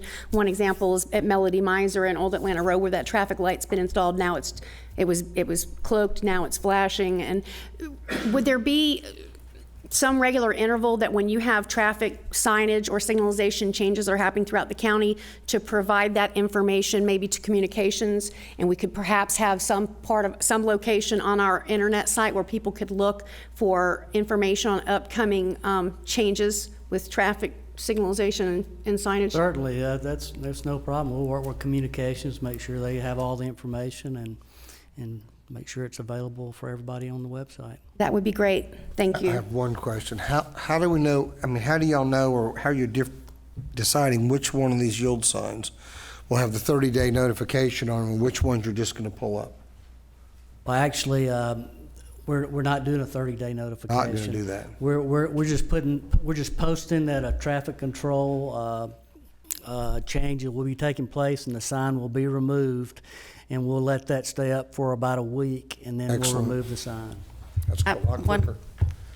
I just have one comment, and I said it to Garen directly, but I just want to make sure that, that we are, basing this upon, not because any commissioner's pushing for a sign to be removed, but that they are standards that are being, I just don't want to turn around and all of a sudden we have these horrific accidents that occur and the county's put in liability way in any way because we did something that went against traffic standards, or we did something. I mean, I don't profess to be a traffic expert or an engineer.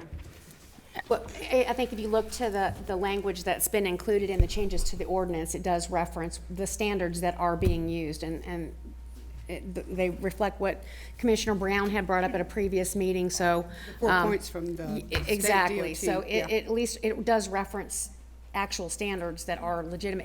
This is not a popularity contest with respect to what signs are unpopular and which ones are popular. This is going to be based on engineering expertise and best practices. So if I can add to that, that's the reason for doing the inventory, so that we can categorize Right. and show the specific situation for every yield sign in the county. And I've had 2 individuals already tell me they're not losing their professional certification as an engineer over this issue. So there's nothing that we can do that will entice someone to lose that designation as a professional engineer. So that's why we want to have standards, we want to have consistency. But as John said, we've got 4 that were, in my words, the lowest fruit, easiest ones to go after, and I've sent you each a copy of the pictures by email as we were talking. So you can see what the sign looks like that we're using to identify them. But those are the ones that were the easiest to justify. In some cases, I think what we'll have to do is go in and do the cross-hatching while we post the sign to notify people of the upcoming event of removing the sign, and then, once we're in a safe situation, then we'll be able to remove the sign. But we're sensitive to your But Eric, concerns. didn't you even mention some conflict that you saw in the manual this weekend when you were looking Yeah, well, the into challenge that, and I think Commissioner Brown has brought up before, there's 3 different places in the manual. I've got a copy here because I got my address change this week and picked up a copy. They talk about yield signs. What they don't address is the fact that they talk about if you're entering an intersection, you want to make a left turn, that you yield the right of way. And in 3 different places, it tells you what to do when you see a yield sign. So I think Todd Long mentioned the last time he was before you that it'd be nice for the driver's license manual to be updated, but the driver's license manual that you get if you go to renew a license is revised as of last July 1st. So the challenge is, it tells you what to do with the yield sign 3 times, except for the fact that it doesn't resolve the conflict between also telling you if you're making a left turn, yield to oncoming traffic. Right. And part of, I think, what we do is, back to that, putting the striped gore on the right-hand side versus the left, is keep you in the intersection so that the opposing traffic sees that you are in the intersection and yields to you, as opposed to you yield to them. And the reason that people have been yielding is we've got, some cases, a turning radius that directs the turning vehicle away from the intersection, and that, I think, was the justification for the yield sign, except we didn't have the striping that separated really where you were in that wide turn lane. So you'll have to see the diagrams that will come, and that will help explain what these intersections will look like. All right, are we ready to move on to the next item? Because we are not adopting that If we could just tonight. show you, we'll put up on the screen. Okay. This is one of the 4 signs I just sent you. So it says, "This traffic control change sign to be removed," and it's posted on the yield sign. That's great. Much appreciated. Get a sign permit?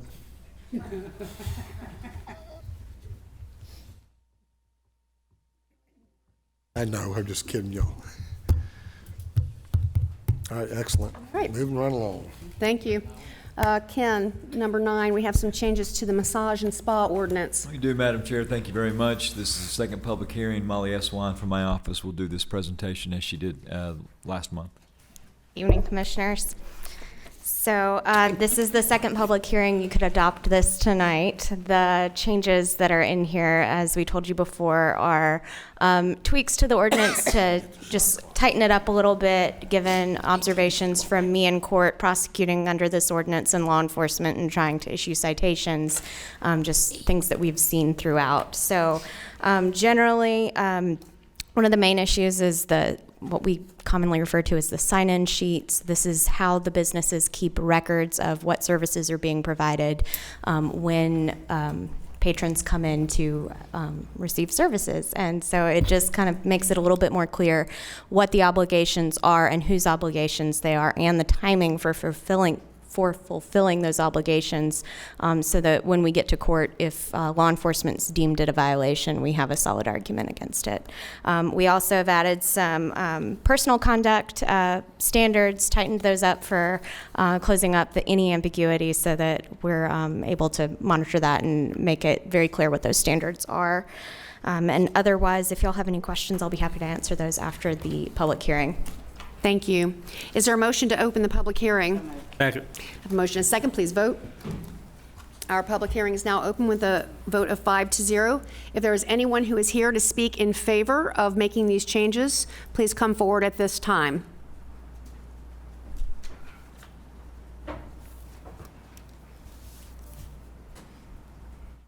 Madam Chair, Commissioners, I am Kirk Winterston. I live in Forsyth County. I speak only for myself, and this is what I believe. I have read the revisions to this ordinance, and the revisions are within reason. We have a right and a responsibility to protect the welfare of our county. We have the best students in the state, and we have growing families here. This is a family-friendly county, and we have a right to protect our county. I speak in favor. Madam Chair, Commissioners. Thank you. Is there anyone else who is here to speak in favor of these changes? Is there anyone who is here to speak in opposition to changes to this ordinance? Is there a motion to close the public hearing? Second. If a motion is second, please vote. And we are now closed with a vote of 5-0. Does anybody have any questions for our council on this issue? Just one, everything in the book is correct if we make a motion to adopt as printed in our agenda books. Excellent, because I don't think we need to spend a lot of time. We've massaged this enough. Okay, never mind. You want to have? I mean, how many times we revisit this over the Yeah. last 5 years? It's like, This is your opportunity to ask Ms. Eswine to give us some of the more detailed offenses, if you'd like.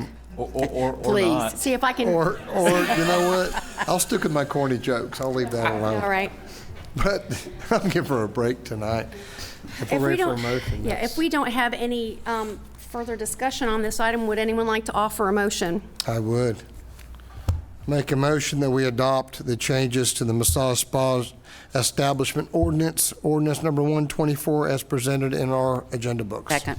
We have a motion and second. Please vote. And that does pass with a vote of 5-0. Thank you. Public hearing number 10. Madam Chair, board members, public hearing item number 10 is a proposed modification to Chapter 16 of the Forsyth County Unified Development Code. This has already had its first public hearing before the Forsyth County Planning Commission, and this pertains to some of the standards governing townhomes. As you will see in your agenda book, the modifications are actually quite modest. You can see that there is a change to the lot size requirement from 2,500 down to 2,000 square feet.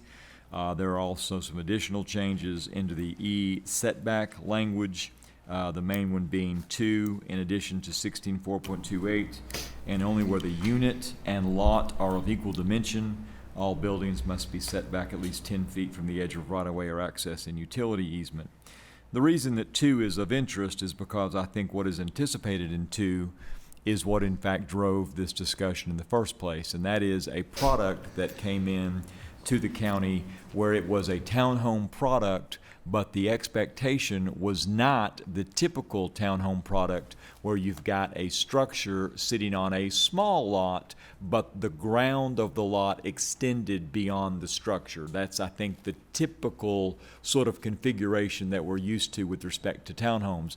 This one was different. In this situation, the ground was owned in fee by the owner of the townhome, but it was only for the exact configuration of the structure itself. So everything outside of the structure would have been owned, or at least was contemplated to be owned, by in fact an HOA or some sort of a property owners association. We didn't really have a device, a code to fit that. So that would explain, number one, the reduction of the square footage from the 2,500 to the 2,000, and then in E, it is then contemplated at least that the unit and the lot would be of equal dimension. I think the expectation would be that then the grass is therefore going to be owned, if you will. That's a sloppy way of saying it, but you understand what I'm saying. The grass would be owned by a common property owners association. So that's what this does. The Planning Commission actually voted to reject or recommend disapproval of this. And I believe Ms. Farrell's here and can speak to why, but they did recommend against it. And board members, you can approve or deny, but you can approve this evening should you choose to. Madam Chair. Thank you. Is there a motion to open the public hearing? So moved. Second. We have a motion second. Please vote. and we are now open. If there's anyone who is here to speak in favor of this of this change to our Unified Development Code, please come forward at this time. Is there anyone who is here to speak in opposition to this change to our Unified Development Code? Is there a motion to close the public hearing? So moved. Second. We have a motion and a second. Please vote. And we are now closed. This came about because of the townhomes at Coal Mountain in the town center. And it was because they want the homeowners association to be able to care for the lawns instead of, and Sharon, correct me if I'm wrong. You better come up here because I probably will be wrong. But they were operating it, they had it where they were thinking of it more as a condominium, or the way our code was written was more like a condominium, and they wanted it like a townhome.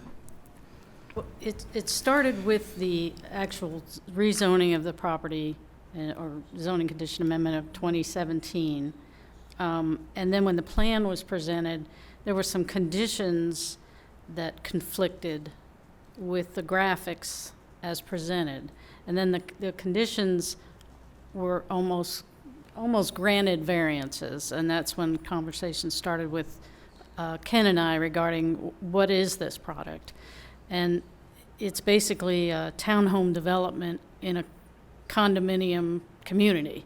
And I'm not sure where the conversation started with the lawn, and I think that's where the Planning Commission got a little frustrated, and I couldn't do a fast enough job explaining that it really wasn't about lawn maintenance. It was about that people want townhomes, and the condo as presented wasn't truly a condo in the concept plan.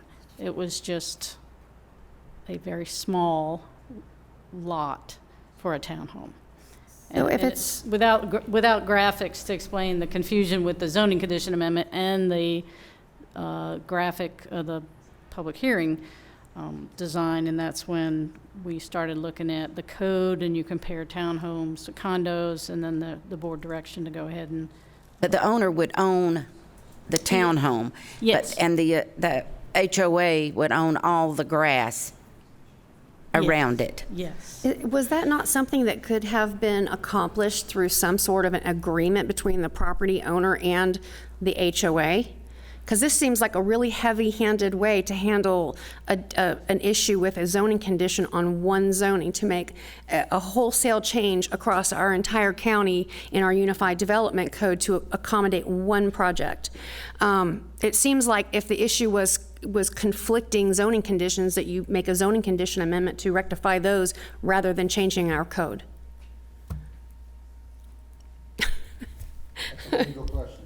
In other words, they do a deed. If you're asking, sale by sale by if sale the by question deed. is it possible to carve up an agreement where a property owner or HOA will take care of a private citizen's lawn? The answer is yes. I mean, I know it's done all the time. My in-laws live in a community where they own their entire home. It's not a condo or a townhome. It's single family, small, but it's a senior product community, and their HOA takes care of the maintenance on the lawns, and they own it.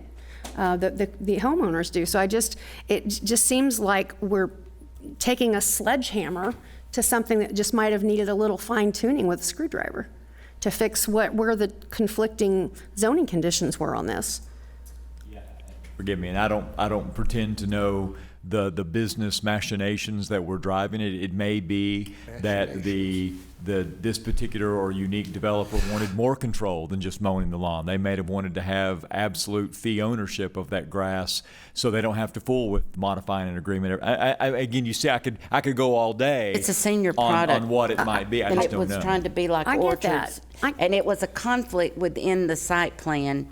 I mean, it was a conflict that was an accident in the zoning, and it was made to try to correct it so they could move ahead. But why wouldn't they just do a zoning condition amendment to rectify that issue and then set up whatever type of private agreements that they need to between property owners and the HOA?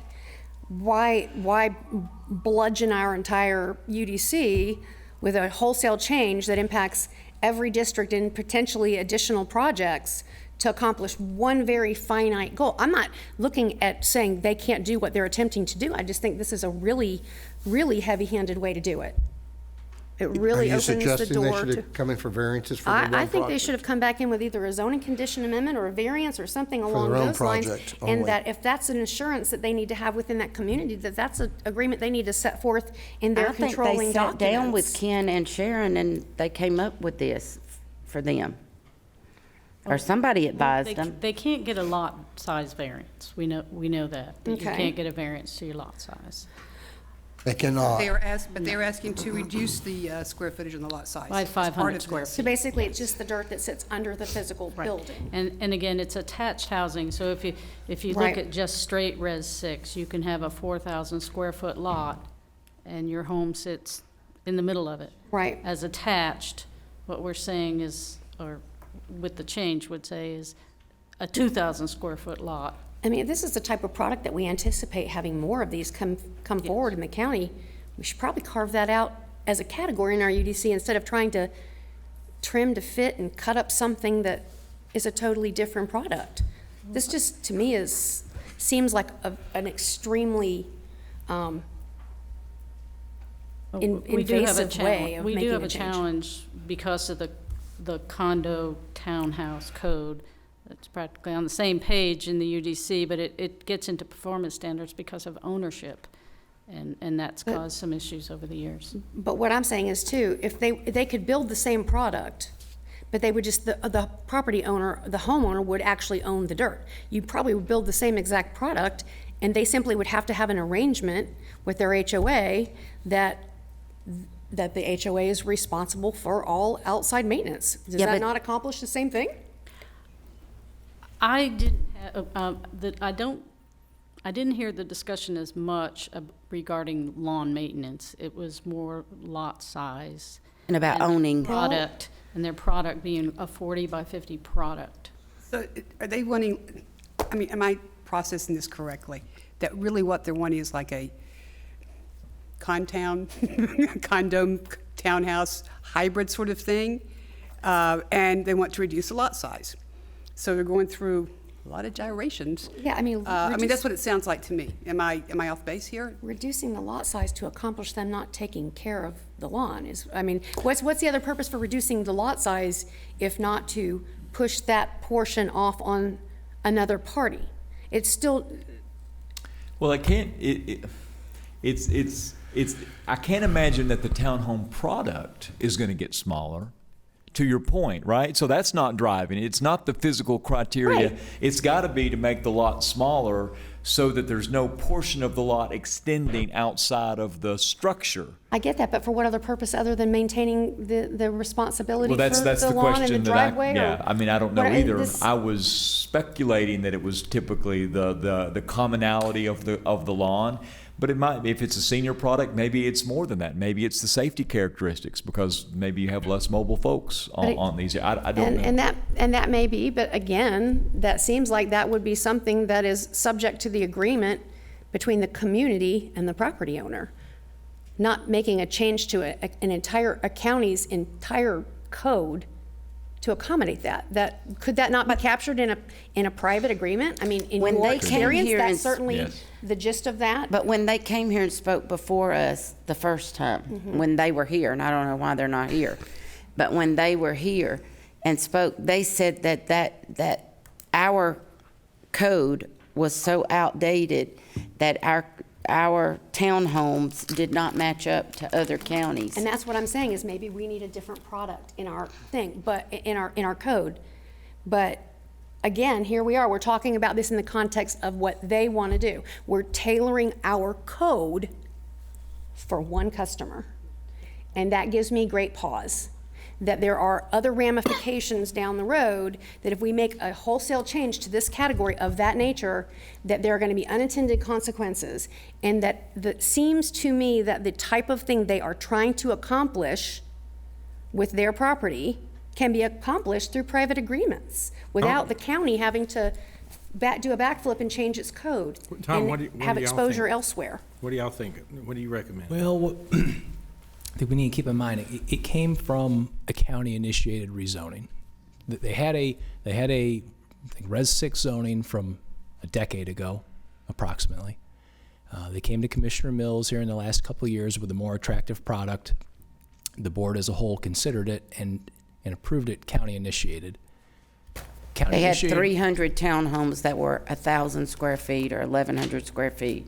And we changed to improve it considerably. So you found this new product much more attractive. Let Tom finish. Now, we know the benefits of a county-initiated application as it goes through the process much quicker, and there's a lot less for the applicant to complete on their end. The downside is there's no staff review. And this didn't have a staff review. So they had a site plan that carried along with their county-initiated application, and it shows a product we can't permit under our code. So my guess only, is that it's not only about lot size, but it's about without having this smaller lot, there's some areas where they're not going to be able to fit all the product they want out there. They're going to lose lots. I think that, if we're getting into speculating, it's mine, is that this is about losing lots in addition to maintenance. But an unusual topic, is it? No. And that was going to be my question. Does Yeah, this and it gain got them- approved. Does this allow them to gain more density if we don't do it? That would have been my question. Another Scary way way to that do you it. can get your townhomes. So did you hear that? That was going to be my question. Will this allow them to gain more density than if we don't do it? They're wanting this to do the density shown on the plan that was part of the county-initiated zoning. So it depends, more density than what, I guess, is the trick question. And generally speaking, we're changing our UDC just on a regular basis. I can't even keep up with it. Can you keep up with it? It's challenging. It It's is, very isn't it? challenging. Yes, I know. And you come up with some product out of, and I don't mean this in a critical way, I'm just saying a product that we've never heard of, new to us, and we're supposed to change our code to fit that product once again. We just keep doing this and doing this. I If don't there is a disagree way- with is there that, a way but for we- you to be able to get your product another way without us having to go through this type of gyration? That's my question. I don't disagree with that at all, but we don't have an MU6, we don't have an MU12, we don't even have an MPD that any developer says works at all. And we're trying to do a town center. I challenge every one of you to go to Woodstock. I challenge you to go to Crabapple. I challenge you to go to anywhere that people say they love the town center. Anywhere, and you tell me how we get that product here. Because you can't do it. We don't have a category that will give it. And I've got one ready to go forward at Coal Mountain, and you can't do it with a Res 2. Now, do you think this is going to solve that problem? That whole will problem that solve you the just talked about townhome, it? this will solve, I'm not saying, I fought with them to get a product, Sharon knows, I fought to get the quality of the townhome, to make it look farmhouse, to make it look better. I mean, they brought it in and I practically threw it at them, the first one. But, I mean, I'm not about giving people more. I just want it to work. I understand. I want it to work. And that's why I want to make sure we've respect that. exhausted every other alternative. I wanna have a within the category context that'll work. of the zoning, I within mean, the context of the project, to not have to change our whole code to make it work. I would love it if we would bring forth what the comp plan called for, and we would get Tom to start with the MU6 or We'll get there. something. Yeah, but We get can't do it there. all at once. No, but get there. I can't wait on the town center. I've got to get it done. I'm going to be out of office before y'all decide you'll move it forward. And then we're going to get all that crap that's going to look terrible. They've got as much manpower as they have, and they've got as many projects as they can handle, and probably a little more.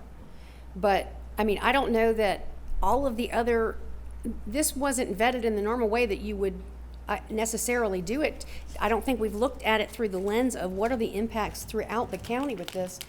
And there has got to be a way within the context of the zoning to accomplish what they want to do without changing it for everybody else. So if there are zoning condition amendments that can be done, if they can realize that they are going to have the people own the property, but they're going to have an agreement, a private agreement. Tom, can they come in right now? This Right now, they're cooperating to pull together with everybody else in the 120 acres to work together with all these old zonings to come together for a town center and come forward with phase one.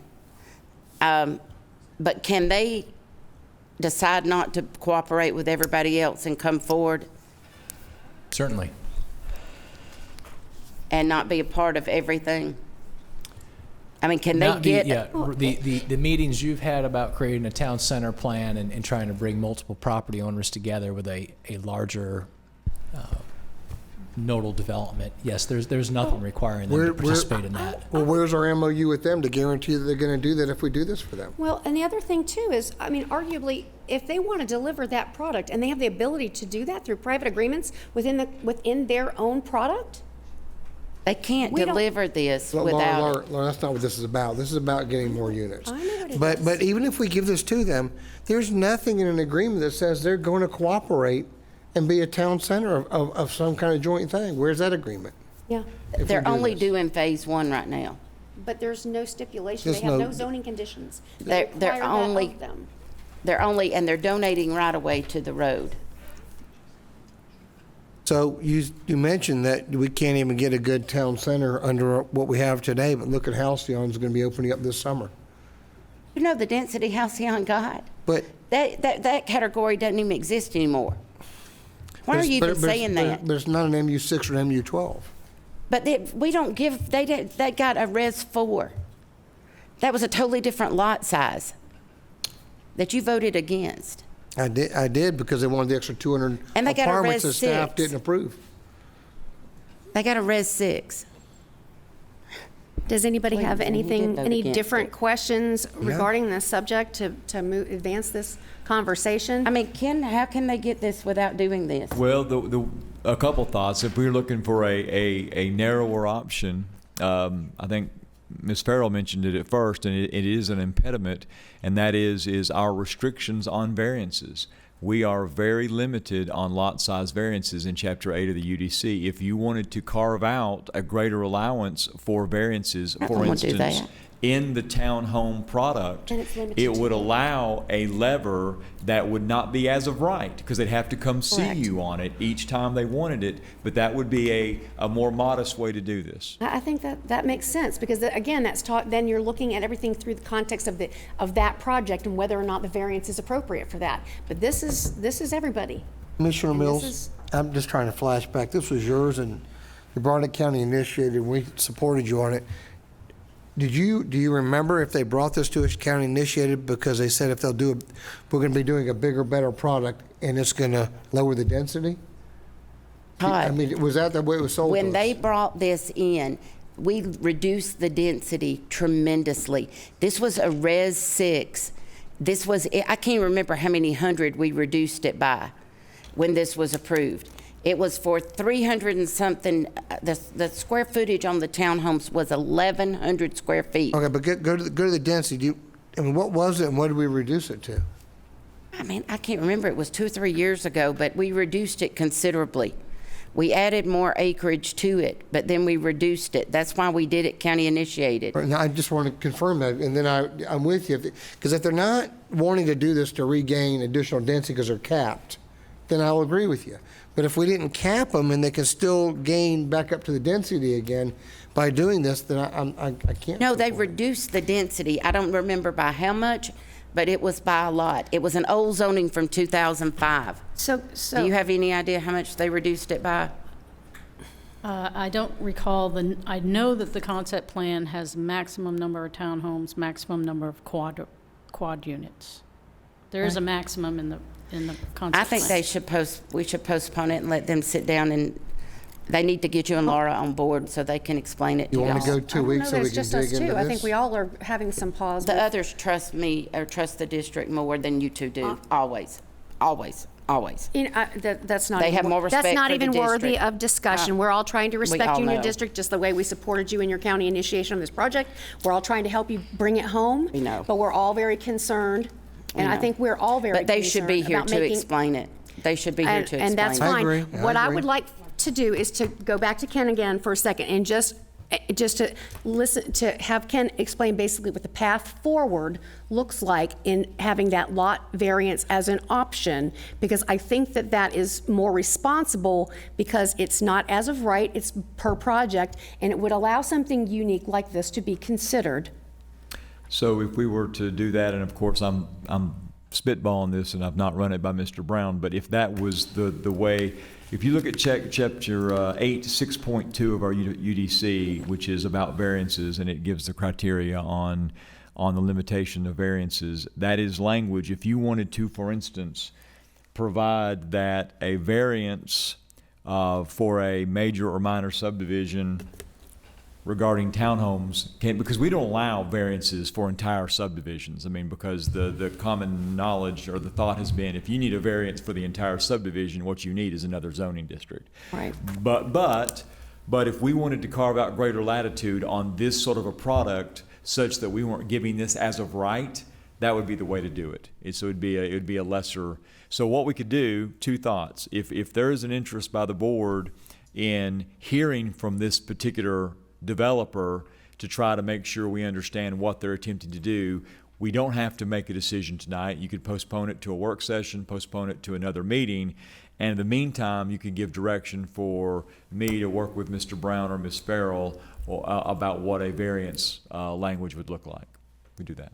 I just want to explain, yeah, I'm good with that, but I want to explain that this 120 or 140 acres is the primary spot in Coal Mountain. It is where, but it's all been zoned and chopped up. It's 25 acres of commercial. It's a Res 6 for 90 townhomes. It's a Res 6 for, and these were all zoned back in 2005. I mean, it's just chopped up. And I've come with trying to pull them all together to do, not as, it won't be a halcyon, but to be something that would be a mixed use and all flow together.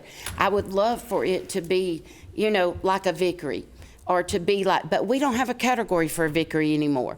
We don't have a PUD. We don't have a category like Halcyon anymore. So I'm trying my best to make it be a mixed use without a mixed use category. We no longer have a mixed use category that will work. We don't have any category but a Res 2 anymore. Well, at this point, that's your reality. So if you're happy with, or I'll say, if you can work with the idea of the variance, then why don't we do that, postpone it, and hear from your client. But I'm going to have something more. Also.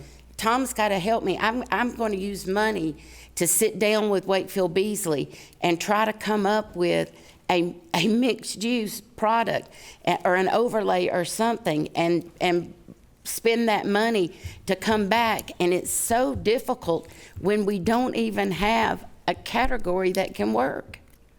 I respect that. I do understand. I mean, it's just so frustrating, because I want my district to have what Todd's has got in Vickery and what Halcyon's got. And I can't deliver a product that my community's asked for, like a crabapple, because we don't have a category. And I think that's reasonable. We all understand that. We're trying to help you get there without having to have unintended consequences. And that's why we want to look at all the other different alternatives to help them accomplish, to build what they want to build without having a category. No, with it, okay. Madam Chair, do you want me to go over When would maybe you recommend us bringing this back to old business? Do you want us to bring it back? So here's, Do you want us to bring it back to our next meeting under old business? Do you want to throw it at the work session and have further discussion?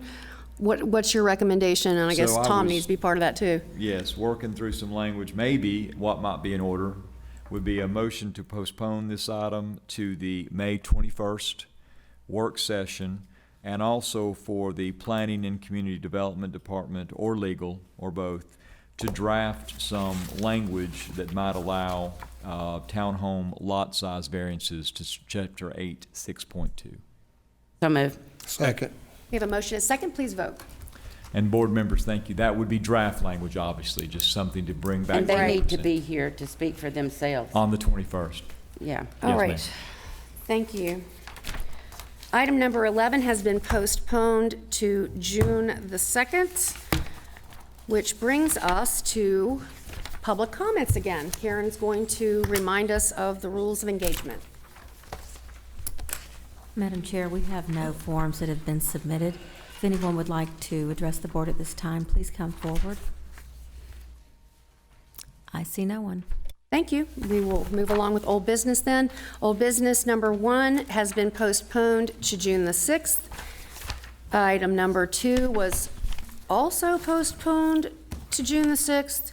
Item number 3 was postponed to May the 16th, which brings us to new business. Item number 1, Eric Johnson, I believe you have some appointments. Yes. Commissioners, item 1 is that staff would recommend the board appoint Ty Davis as the District 3 citizen stakeholder. Can we bring them up? Can we bring them up to the podium? Well, certainly. Ty Davis and, That would be the first one. Jessica? yeah, might as well bring them, Jessica Thornton, if you both come up, because this goes pretty quick. I'm just so thankful I've got 2 people in my community stepping up, especially after watching our meeting. No, y'all get to come to the podium. There you go. Thank you, guys. All right, go ahead, sir. Sorry about that. You can continue, Eric. Well, so the item 1 is the appointment of Ty Davis as the District 3 citizen stakeholder. Okay. Do you want to introduce yourself since you've got the podium?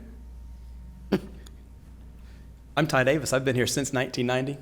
I went to Forsyth County Schools, Sawney, Otwell, and Central, and my wife and I have 3 kids at Kelly Mill. I'm excited about the opportunity, so I appreciate this opportunity. Hello, Ty. Mr. It's good to Levent. see you. Good to see all of you as well. Excellent. So we're going to make this one quick. I make a motion to appoint Ty Davis as stakeholder for District 3. Second. We have a motion and a second. Please vote. Ty serves on the sub-area committee, too. And you are Excellent. welcomed aboard with a vote of 5-0. Thank you for considering and all your help you're going to give us. Thank you. Welcome aboard. Item number 2, Eric. God bless you. Item 2 is the appointment of District 3 Planning Commission member to fulfill the unexpired term of Keith Banky, whose resignation is effective May 22nd. We're recommending the appointment of Jessica Thorson to fulfill the unexpired term of the District 3 Planning Commissioner member effective May 22nd, 2019, and continuing through December 31st, 2022. Turn, Ms. Thorson, whatever you feel comfortable saying. Hello, my name is Jessica Thorson. Moved out here when I got married to my husband, who's been here about 14 years. 2 daughters. I have been a citizen stakeholder for the last year. And when Keith decided he was going to resign, he approached me to see if I was interested, and I have a vested interest in my community, so I was happy to step up. And would you touch on your position that you work with the Polo Fields HOA Board? I was the zoning committee chair for Polo since we moved in about 2 years ago. Welcome. It's good Thank to you. see you, Jessica. Okay. Todd, would you like to offer a motion? Yes, I'd like to make a motion. We appoint Jessica Thorson to fill Keith Banky's remaining term. Second.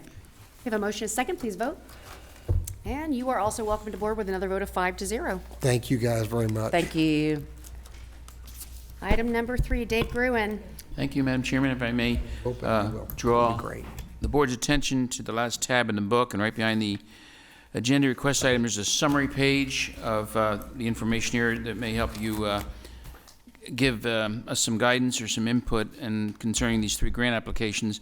The board may recall back in October we applied for 3 grants from the Federal Lands Access Program, rather large grants for 3 different possible projects. This hopefully is going to be a good news item because we received contact from the grantor that these are being so far favorably viewed. The review isn't done yet, but to the extent where they contact us and said, well, listen, in history, their practice is they won't normally fund more than 1 grant for 1 federal agency that would benefit, in this case, the U.S. Army Corps of Engineers Lake Lanier properties. So they said they would appreciate if we could give them priorities, these 3, in case only 1 is funded or 2. Doesn't mean they won't fund more than 1, but they've asked that we give them priorities. And we also thought this might be a good opportunity bringing these back because these are the last grants that we will have applied for before the board without having a match identified. So we could also discuss a little bit about where the match would come from if any or all these grants are successful. So with that, the 3 of them are listed here. They're not listed in any particular order. That's the order that they were, I think, applied for on the agenda with the board back in October. But there's 2 multi-use trails and 1 development of a park on the lake. And with that, would appreciate any board input that would help us to prioritize these 3 back to the grantors should they be funded. Thank you. I have a quick question for Mr. Kennard. How do items 1 and 2 with respect to Shady Grove Road and Pilgrim Mill Road with multi-use trails, how does that work in conjunction, conflict, or amend what we're doing already with our transportation bond or other road dollars that we're using.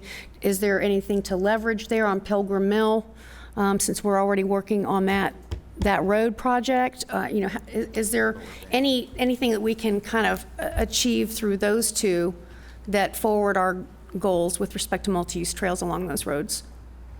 There's really no leverage out there, but what you do get with the Pilgrim Mill Road project is connectivity.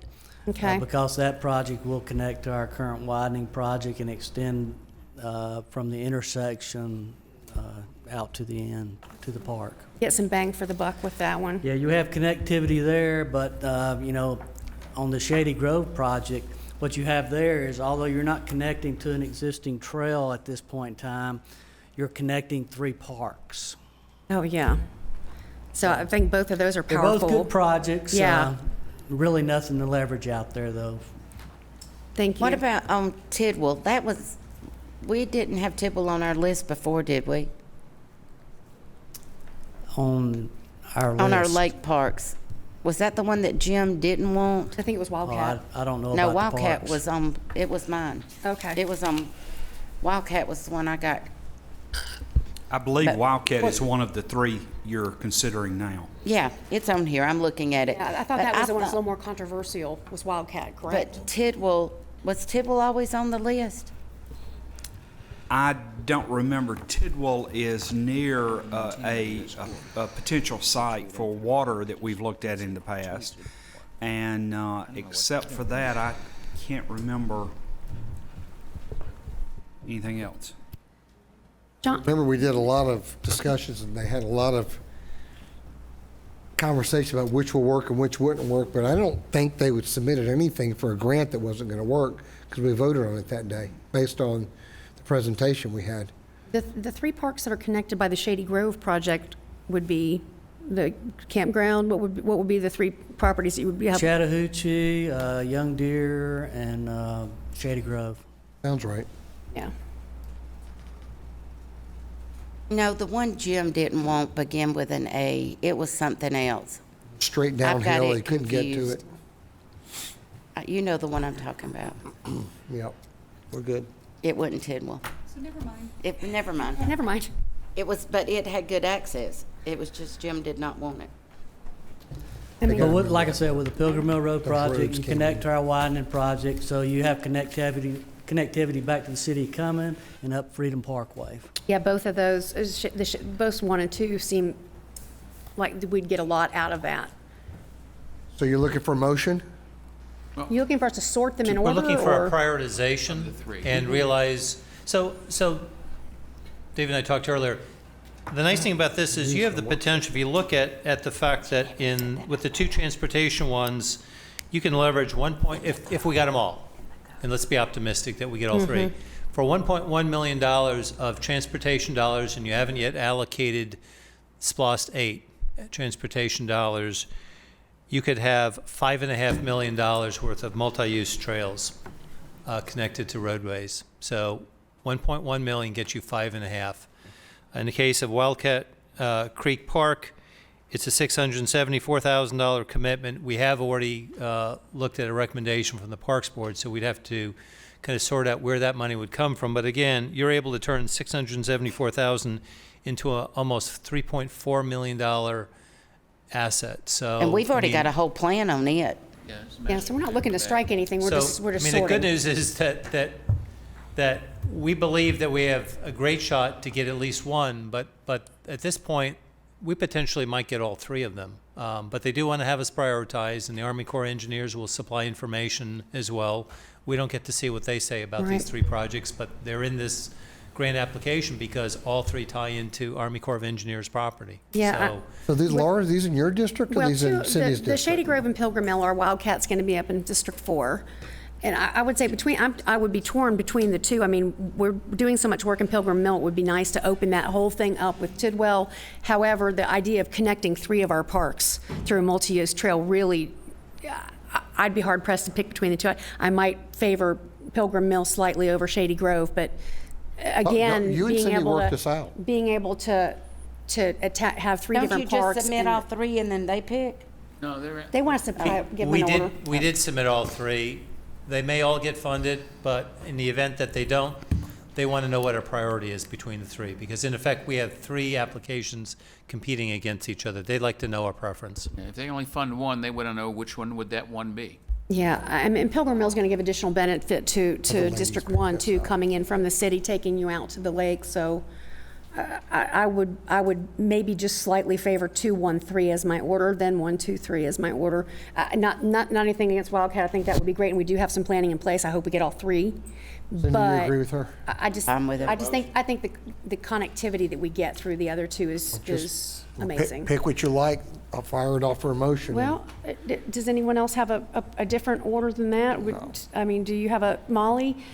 City's going to be impacted by Pilgrim Mill. One I think is we've got a lot going on there, and I think that is something that takes a priority to me. Okay. In my opinion. Well, The other two are a toss-up. let's do it. I would recommend, I'd make a motion that we sort them by order.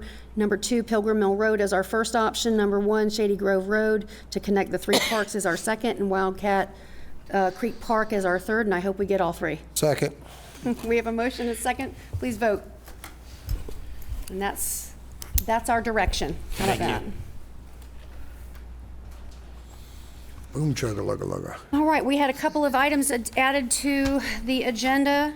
Number 4, city annexation. Ken, you had something for us on that? Madam Chair, I did. As you know, the West Shore annexation has now been withdrawn. I think I circulated to you correspondence from the city that has been withdrawn.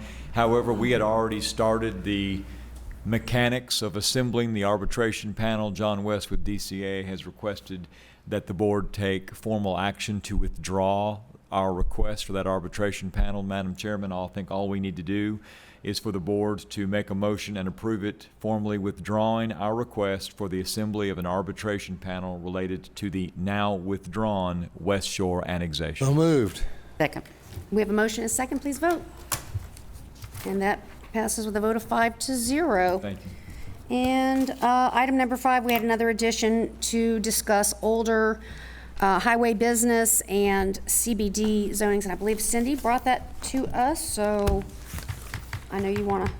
I had just talked to Ken and to Tom about it, and they can jump in on it, but it was looking at some of the old zonings this week, looking back to some that goes back to before 2000.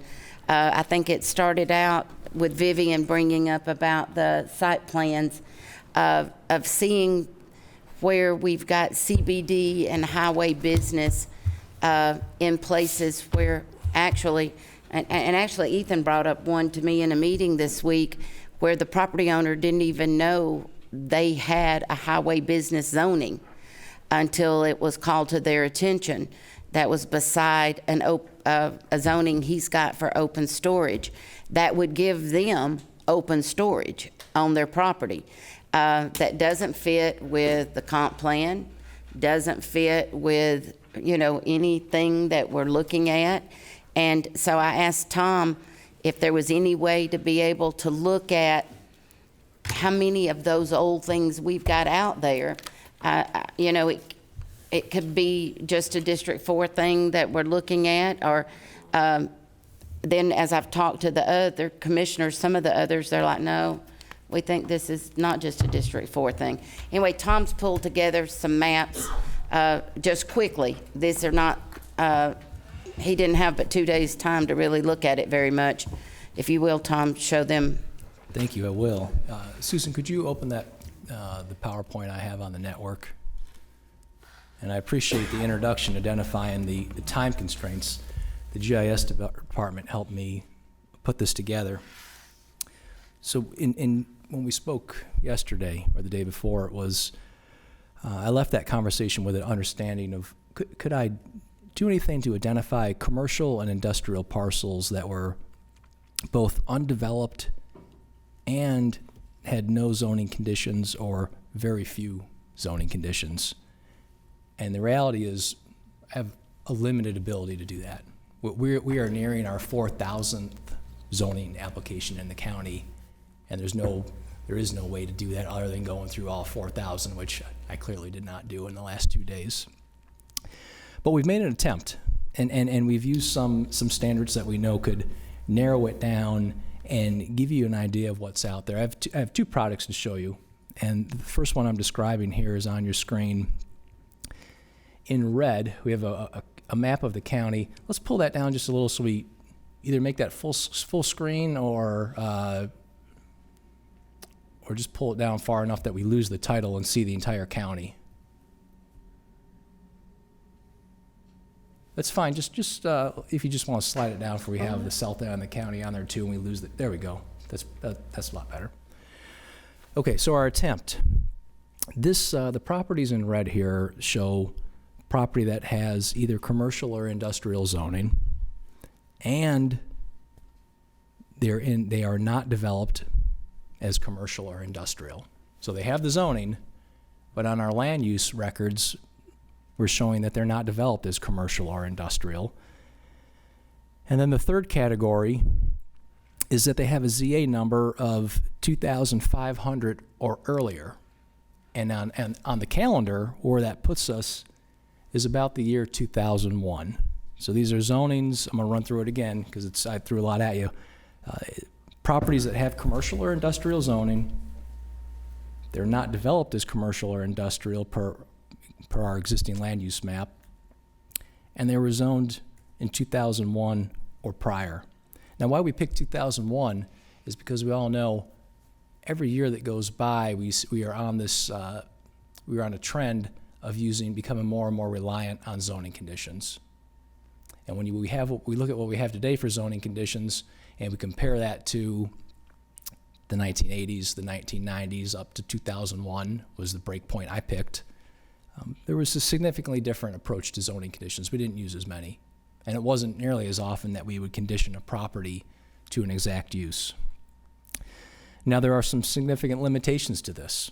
And more than a map of all properties that fit this criteria, I want you to view this more as properties that have the potential to fit the criteria because it is loose. I'm going to walk through quick. One, the boundaries on this map, the red lines themselves, are slightly exaggerated so that the small parcels would show up at a county-wide level when I put it on the screen. Second, this gives no consideration at all for redevelopment. You might have a car wash, a rock yard, a landscape company in your district that's developed as commercial today, but next week it could come in and develop as a hotel or some other use. So the potential for redevelopment doesn't show up on this map. Of the three limitations I want to still run through, one is it's based on an existing land use map that our consultant put together for us when we were working on the comprehensive plan in 2016. So it's old, a few years old. It includes residential. That's both helpful, property that's currently used as residential. Now that's both helpful because that old home site that was rezoned 20 years ago and still hasn't been built to the gas station or whatever it might become, that should show up on this map. But we also had a period about 15 years ago where we allowed some neighborhoods in commercial zoning, and they're on this map. So again, this is more of a potential, almost a heat map than it is a parcel by parcel analysis. The last of the limitations is this is what in the GIS world they call a centroid-based determination. As we looked at every original zoning application and we picked the center of that polygon to determine what land use it was. So if a larger commercial zoning was half built out, it all depends on where that center point fell. It may show as being built out or it may show as not. Nonetheless, it does have some limitations, but I think there was some valuable information there to show you there are a lot of old zonings in our county. We've had zoning for 45 to 50 years. There's a lot of old ones out there. Some of them are clearly still not developed. The concentration, as you may have guessed, it's mostly the state highways and McFarland Parkway are the roads where you see these properties show up on. Susan, will you jump forward 2 slides for me? Now here's a product where I'm no longer talking about guesswork and we're talking about actual research that the staff did. We completed this back, it was in late 2016 and early 2017, We looked at 3 different corridors at the request of the Board of Commissioners. This first one is Georgia 400. We've turned it slightly sideways to fit on the screen. This is the northern section of Georgia 400. And the request at that time, we were struggling with these same topics then. The request at that time was, we would like you to go through and look at commercial property and classify it in one of 3 groups. And that's what we've done here is the pink parcels, there are no additional restrictions on the use. So it could be, there's no condition limiting the use in any way. The pink properties are commercial zonings that could be developed, any use that's allowed in the UDC in that zoning district. The yellow is the middle ground, and what we commonly call our no nasties list. It had some version, some restriction on land use that was allowed on the property for the yellow pieces. And the green were properties that were commercial and zoned to a particular land use. So at the time of rezoning, the Board of Commissioners identified exactly what was going to be allowed out there. That is the first of 3 that I'm going to show you, and the takeaway there is we have a mix on Georgia 400. A lot of commercial zoning, some restricted, but others that have no restrictions on them whatsoever from a land use condition standpoint. Next slide.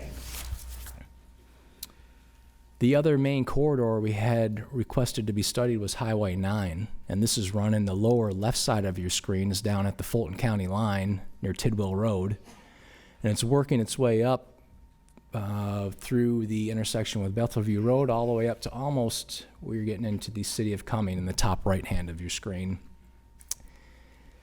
Same 3 categories. The red properties, there are no restrictions on use. The yellow, it has some versions of the no nasties as a zoning condition, some restriction on use.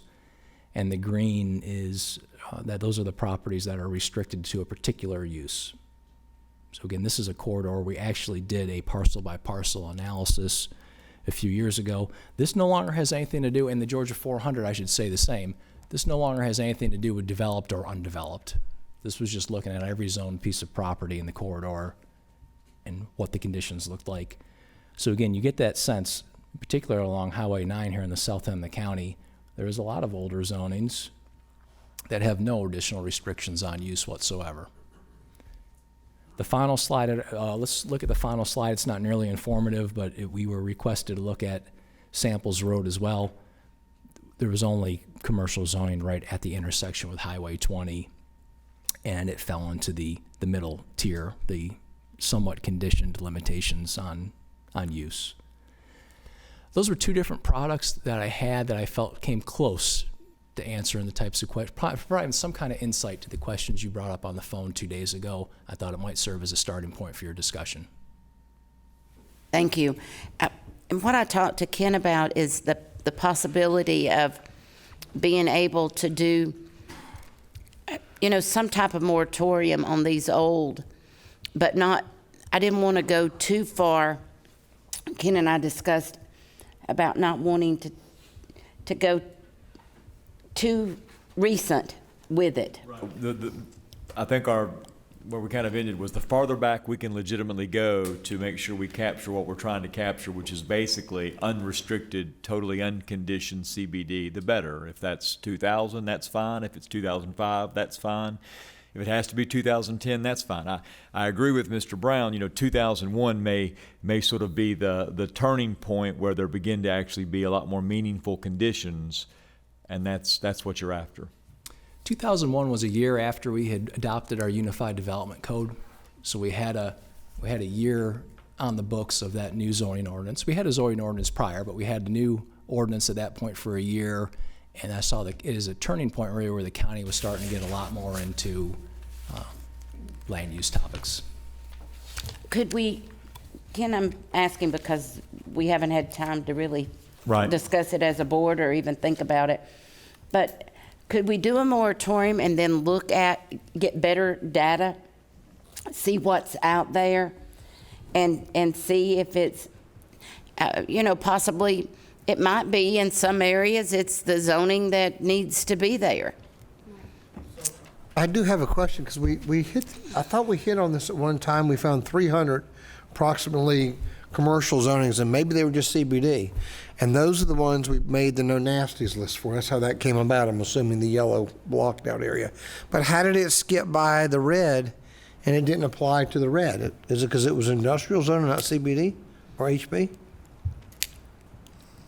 I'm having a hard time recalling the effort that you described.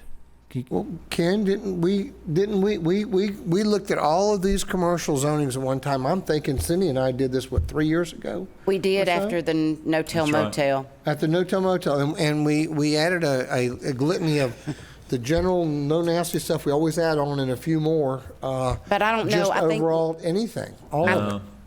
I don't didn't know do how that? far. I don't think we did that because that would have required us to have rezoned all of those parcels. Right. What I But remember, no, we I went th- through our use table after studying, after that hotel, we went through the use table. It was almost 2 years ago now, and we changed a dozen or more uses from permitted to conditional.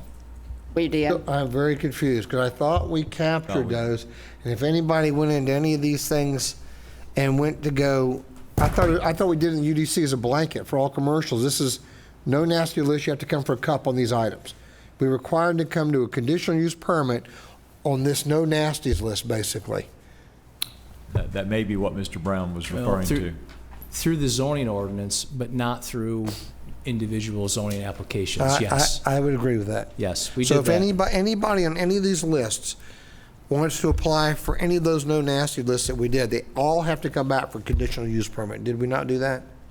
If they're asking for one of those list That's what items? she's saying, no. Mid-2017, we swept the UDC, and every use that the board thought was deserving of a conditional use permit, we changed over to a conditional use permit. And we see that today. In our zoning process today is more conditional use permits than it is zoning applications.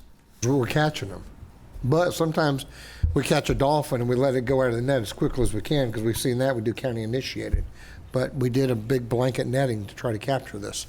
So what will this do? I mean, how does this affect? What's your goal, Ms. Mills? Well, this would be, just like the one that zoned highway business, which I don't think we even looked at highway business before. I think we looked at CBD before. I think you're right. Is that only CBD we did that on? I think so. I don't think we looked Well, at highway see, business. I think, I would guess about 90% of our commercial zoning is CBD. So there was definitely a lot of focus on CBD. I don't recall off the top of my head if we made any of the couple changes in HB and HC. I think we did, but with time I could report on that. This would give us a chance to look at what slipped through the cracks, and it would give us, it might not be there's that many out there. Vivian mentioned something today, like where we could take different categories if we wanted to. I'm just throwing out, or Vivian, you can come up here and specify different, like if it were, I think she mentioned even adult entertainment, but that's already there. But, like open storage yards or different things that were, if it were a highway business category from 1990, an old one, that would have to have a cup to do virtually anything, so they would at least have to come before us as a safeguard. So, yeah, we spoke briefly about it today. I guess what I was thinking was, and I think Tom hit on this briefly, is that Tom mentioned specifically today that doing this,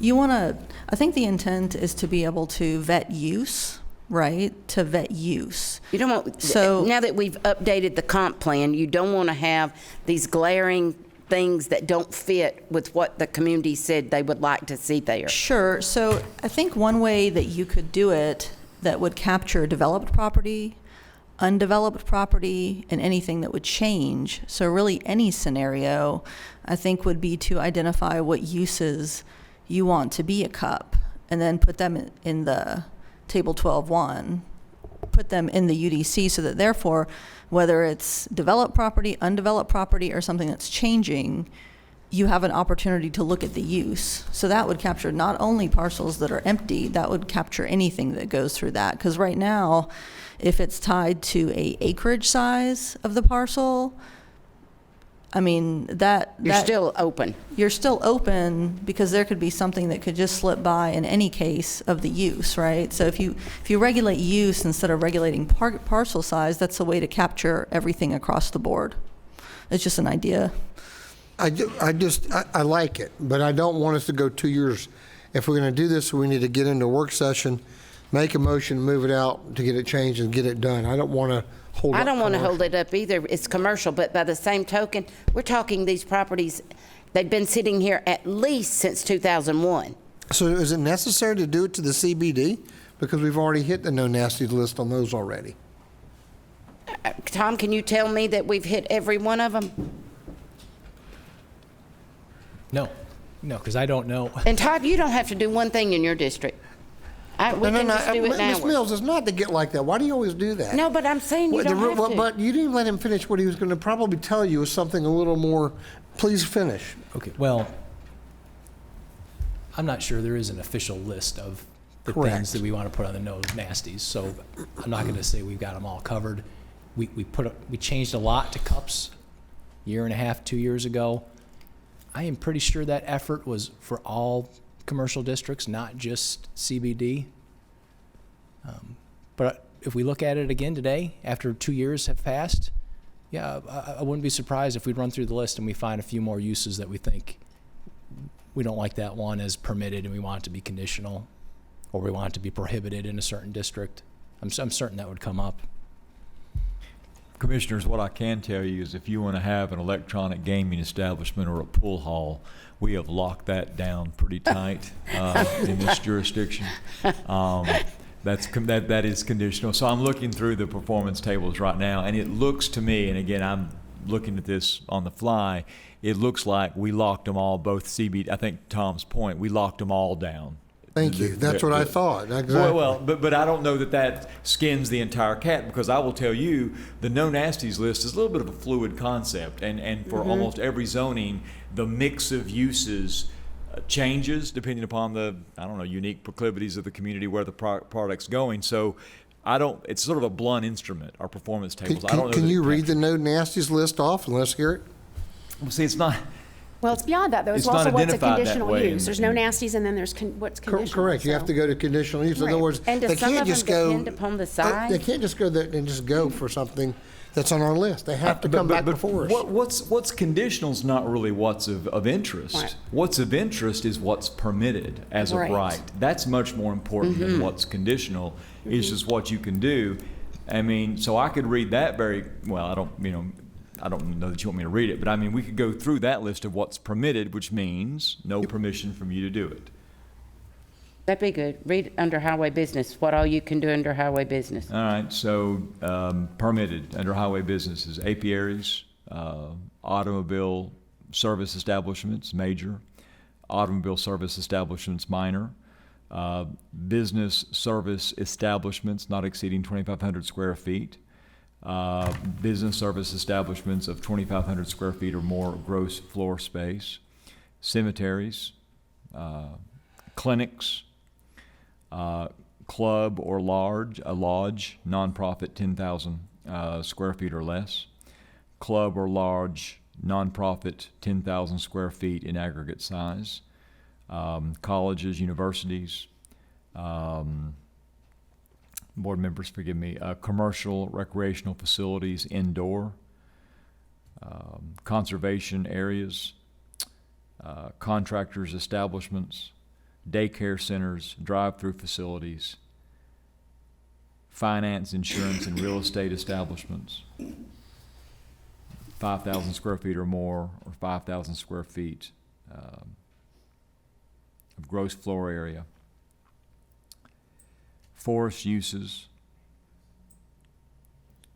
hospitals, kennels, machine shops, minor subdivisions for non-residential uses, major subdivisions for non-residential uses, miscellaneous service establishments, offices, open-air businesses, personal care homes serving 10 persons or less, personal care homes and institutionalized living facilities serving more than 10 persons, personal service establishments not exceeding 2,500 square feet of gross floor area, personal service establishments greater than 2,500 square feet of gross floor area per establishments, places of worship 10,000 square feet or less in size, places of worship more than 10,000 square feet in aggregate size, although these have notes related to them, public and semi-public uses, restaurants, retail trade establishments, schools for dance, martial arts, and other disciplines with various size increments, and temporary structures and uses, vehicle rental establishments. I didn't hear a big alarm. There's a couple of concerns, but at the same time, do you have to do a moratorium, or do we just start the process to? And then with these, the no nasty list applies to this though, does it? If they want to go, they have to get a cup, conditional use permit. Everything that I just didn't read there, and again, I know you can't think of Yeah. the potential, uses, but everything that I just read was permitted. So anything other than that is either forbidden, X, or Yeah. conditional C. Right. So I mean, what was so alarming in that list? Just help me, because I may have missed it. I can see where we've had people lined up down the aisles over a kennel. But that's I mean, when it was if right all ne- of a sudden they got no input whatsoever, and they came in and they walked in, and Tom said, "Yeah, I have to give them a permit." We'll add that to the conditional use permit. Then they have to come back. I want to before have you a again. chance to look at the whole list. I think the bigger issue here is not necessarily what's permitted in highway business, because what you read to us sounds like things that are logical under the category of highway Exactly. business. It is when we have a highway business zoning that is in a place where it It doesn't no fit longer with fits the the comp plan. comprehensive plan. That's the bigger issue. How do you fix that? Well, that's what we're trying to divine here. You can't just rezone somebody's property without their permission, can you? No, well, no. Well, good luck with that. Yes, absolutely. You can. Absolutely. As long as there are certain constitutional considerations, but yes, we don't have to have property owner permission. to But you rezone can property. change the use out of the table, Do that too. where all of a sudden, I mean, you might not have to take their zoning away, but all of a sudden you can make a kennel have to have a cup. Well, that's okay. But if we could do this, please let's not let this drag on forever, because I mean. Nobody's wanting it to drag. I didn't want the other to drag on forever. So But it does. I don't want to go down the road if we think it's going to. I think here's the thing. We have to just, again, this is another thing where we're looking at a local issue and that is really actually a county issue. And so to take a split that we could, when I was speaking with Commissioner Mills earlier today, I recognized that it wasn't just a District 4 issue, it's potential in my district as well, and there probably are in all of our districts. We're looking at that map. I saw some things light up that got my attention. I think the issue is whether or not we feel like we need to take some sort of immediate concrete action to kind of hit the pause button on all of that and balance that with a desire to allow businesses to keep coming here in an unimpeded way. So one of the ways to kind of take a split the baby approach would be to maybe direct staff to start to open up what changes we could be making to highway business to make it better reflect that, and offer that any district that wishes to have a moratorium on that, do so and go into an emergency 30-day moratorium. Everybody gets their bearing, we start getting data back from staff, and you either decide at that point you're comfortable removing the moratorium, lifting it, and moving forward with what we got, or you keep it there until some changes are made. So this is a moratorium on commercial. Not on all commercial, on highway, well. 2000, I'm fine with looking at a going time 2001. I mean, if they've had a commercial zoning since 2001, it's really before 2001, and they have done nothing and brought it forward whatsoever. Well, that's why I was passionate about having what we have now, I mean, which you're is not sunsetting in our zoning. We did not have that then. You're not looking to take it away from them. You're looking to see if the conditions need to be met to make it be more appropriate for the area. So, there's a half a dozen different ways to go about this. I think, Commissioner Mills has some immediate concerns with some parcels that are outside of what the comp plan calls for. I think ultimately we do have to look at whether or not the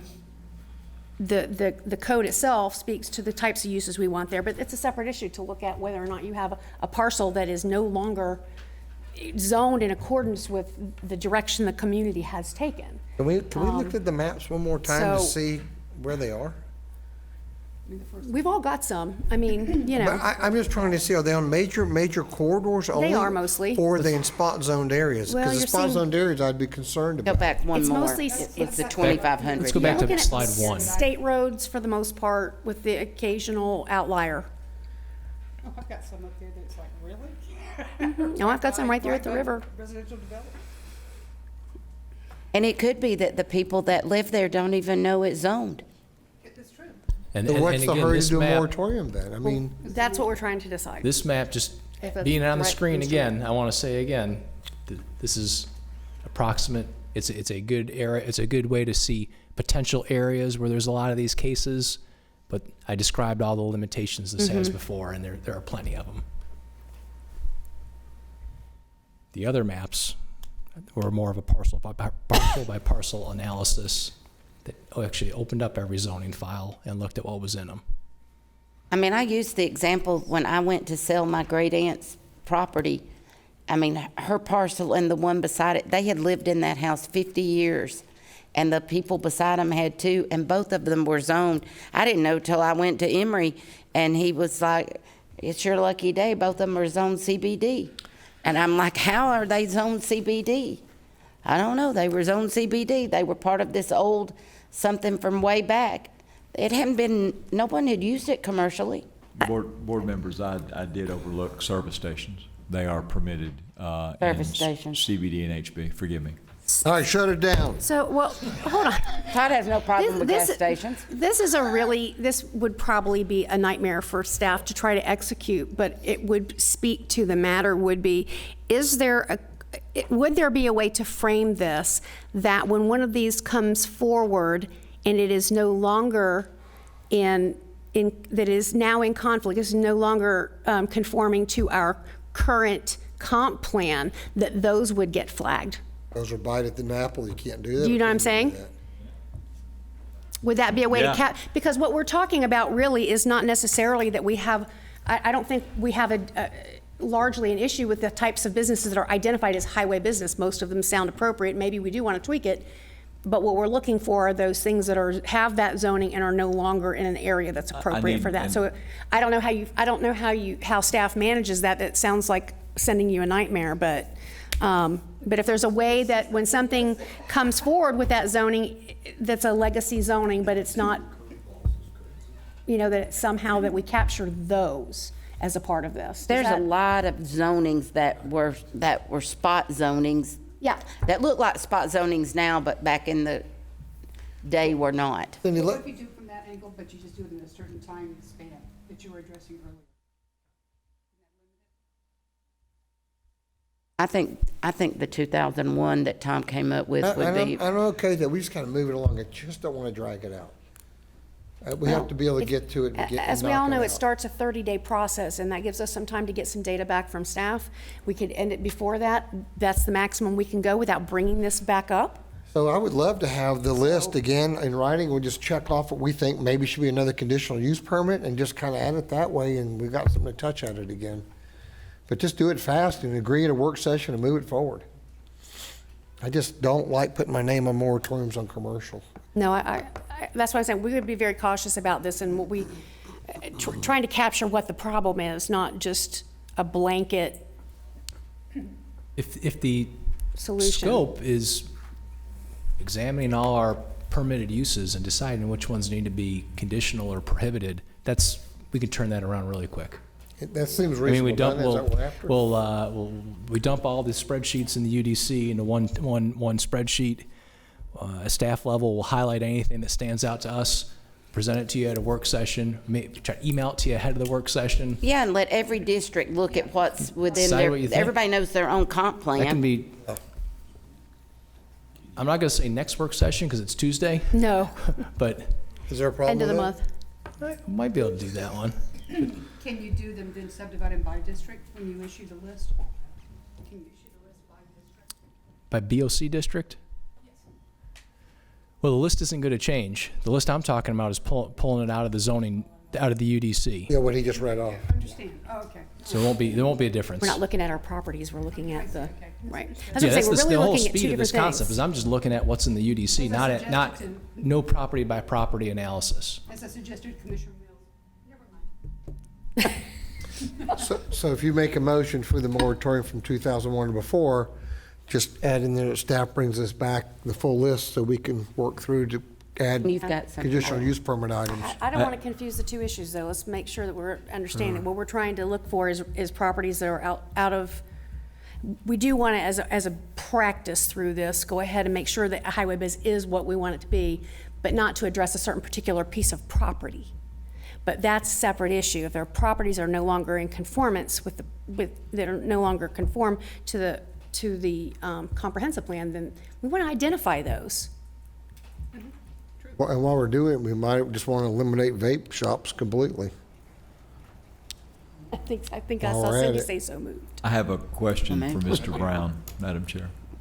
So if the board moves forward with a moratorium with respect to the acceptance of LDPs on HB and CBD properties that were zoned prior to December 31st of 2000, and then added a further clarification that it only would have application to HB and CBD properties meeting that criteria that otherwise are located in areas that are inconsistent with our current comprehensive plan, is that discernible by you? In other words, is that enough criteria where you're going to be able to look at a piece of property and say, I get it, I can tell when it was zoned, and I can tell where it is, and I can tell what the comp plan says it can be now, and I mix all that together, and this is going to be caught in that? Do you have the tools to do that?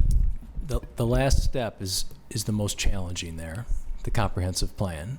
And that's because we no longer have the model we had a decade or two ago where we had a By parcel. future land use map. Right. We just looked at it. If it was red, commercial was allowed. If it was yellow, residential was allowed. Today we have a character area map where it's getting in a lot more of how does it fit in with the surrounding uses, and it's not as clear cut as it used to be. So my staff, we will still make, zonings come before the board. At the end of the day, we decide if they comply with the comp plan or not. We could do it to this same, we could do the Commissioners, same, we we could can apply look the at same that. method to this process, but it's not nearly as cut and dry as the other items. There is more maybe subjectivity or judgment in the determination? Much more, yes. But I think if each commissioner gets this and we can look at it, we can do it by the cut process. Correct. We can get to a comfort level through Just that. add multiple items back to the cut process. What might be good is kind of just a health check on each of our districts, and if it's not too cumbersome, to just run a report of unexecuted commercial zonings by district from whatever time period and shoot And I the don't- list, so that we can look at them. I don't know that you and have to go, identify if I we don't see know if you have to something- go to that depth. If you just Well- list all the things you want in a conditional use Well, permit, but they got to come in front of you. But see, I think that's why we're looking at two different issues. Highway business isn't necessarily a bad category. The things that Ken Of read off to me course. sound like they belong in highway business. Do we want to tweak it, make things conditional? Perhaps. The I issue do. is that we have a highway business in places on a map that we would never put it there today. That's But you can't shut the those issue down, that can you? Cindy's dealing with. Oh, are you? That, yes. Yeah. So you don't wanna make Or like those an open zonings- storage yard or a And fast so- food restaurant might not go there. So it's not that she Well, wants that- to necessarily take the gas zoning station. away, but things weren't conditional. But she can address it by conditional use permit if she wants to. But it's already zoned. But you can address that category if you're going to go, Perhaps. you have to come forward on this. We've already done it on other things, so yes. Right. We've already done it. We've seen them come back to us As long as multiple you could be times. able to do it with a cup, you'd be okay. I- Have some say, that's where I don't like it, by putting like a 5-acre Oh, yeah. thing on it, because they can 4.9. easily just carve off a, Right. or they can get around that with ease. We've seen that multiple times. You get that, Ken? Yeah, I do. Again, I'm sort of myopic right now. I'm thinking only about if we're doing this moratorium and what it needs to say to capture the intention of the board. I mean, I think the board has legitimately captured enough issues. I think Tom's presentation did that we can justify a moratorium until June 6th to explore further. I mean, moratoriums are based on the notion that we don't know everything yet. We're working toward a common objective, and we want to maintain the status quo while we do that. I'm fine with that. The only question I had is does the board want to link it in any way to a to a look by staff at the comprehensive plan. I don't think you have to. Because I think that Maybe complicates and this will last I think that's forever. going to speak better to the issue that she's having. So that's what I'm saying, it's a different exercise. If the moratorium just is more of this blunt instrument, but in the background, everybody's apprising themselves of where they have hotspots in their district, so they can look at those zonings and see if But I there's- get where if John's they have new at. conditions. That's what I'm saying. I think If we try to go looking at a bunch of different things, this is going to last forever. It will last forever, and I think we can look at the uses Not to that don't compartmentalize fit it. within town, within the things within the character areas, and we can make them be conditional use permits. Yep. And that'd be way easier than Yep, trying to look way at easier. parcel specifics. No, I think we have to compartmentalize them as two very separate things. Is where do I have a problem, and then And most of our areas are similar in the character areas, yeah, Or- yeah. and that'd be easy to do. I mean, the I'm blunt okay with instrument that. is I just don't want to gonna- get too of the- crazy with this thing. The blunt instrument of just the moratorium is going to capture for your problem in the short term. I mean, that big old clump But- that y'all saw on the map that was on 400, and it doesn't show here, but it was a group of doctors that came in and they zoned 60 acres on 400 for highway business. And they're having they wanting to come in and change that right now because they can't do 60 acres of highway business. That was a terrible zoning for them to do. They're wanting to change it to an MPD. Well, But they found out it didn't work. highway business lets you do outside storage. Well, they don't want, they can't, they were saying they can't sell 60 acres of highway business. They're wanting to change it to, and put some kind of residential component or something. But we can't connect, I mean, it's Yeah. zoned. So for- All right, well, what is your, do you want to Yeah. ask? Ken, If you want, to, well, again, if we're not linking it to the comprehensive plan, or No. yet, at least I think yet. it's too problematic, but that's why we have the problem. Okay, then what Exactly. we would need to do is, the board would need to make a motion to impose a moratorium until June 7th of 2019 on the acceptance by the county of land disturbance permit applications on properties zoned HB or CBD that were zoned to HB or CBD prior to December 31st of 2000. so moved. Second. We have a motion, a second, please vote.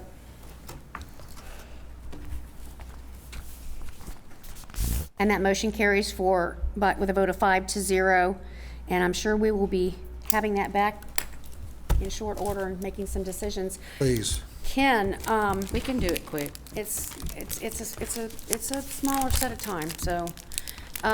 Counselor, is there a need for executive session this evening? Madam Chair, there is not. Sweet. Is there a motion to adjourn? Excuse me? Second. I Oh, have a my motion, a second, please goodness. vote. And we are adjourned at 8:19 PM with a vote of 5-0. Hey.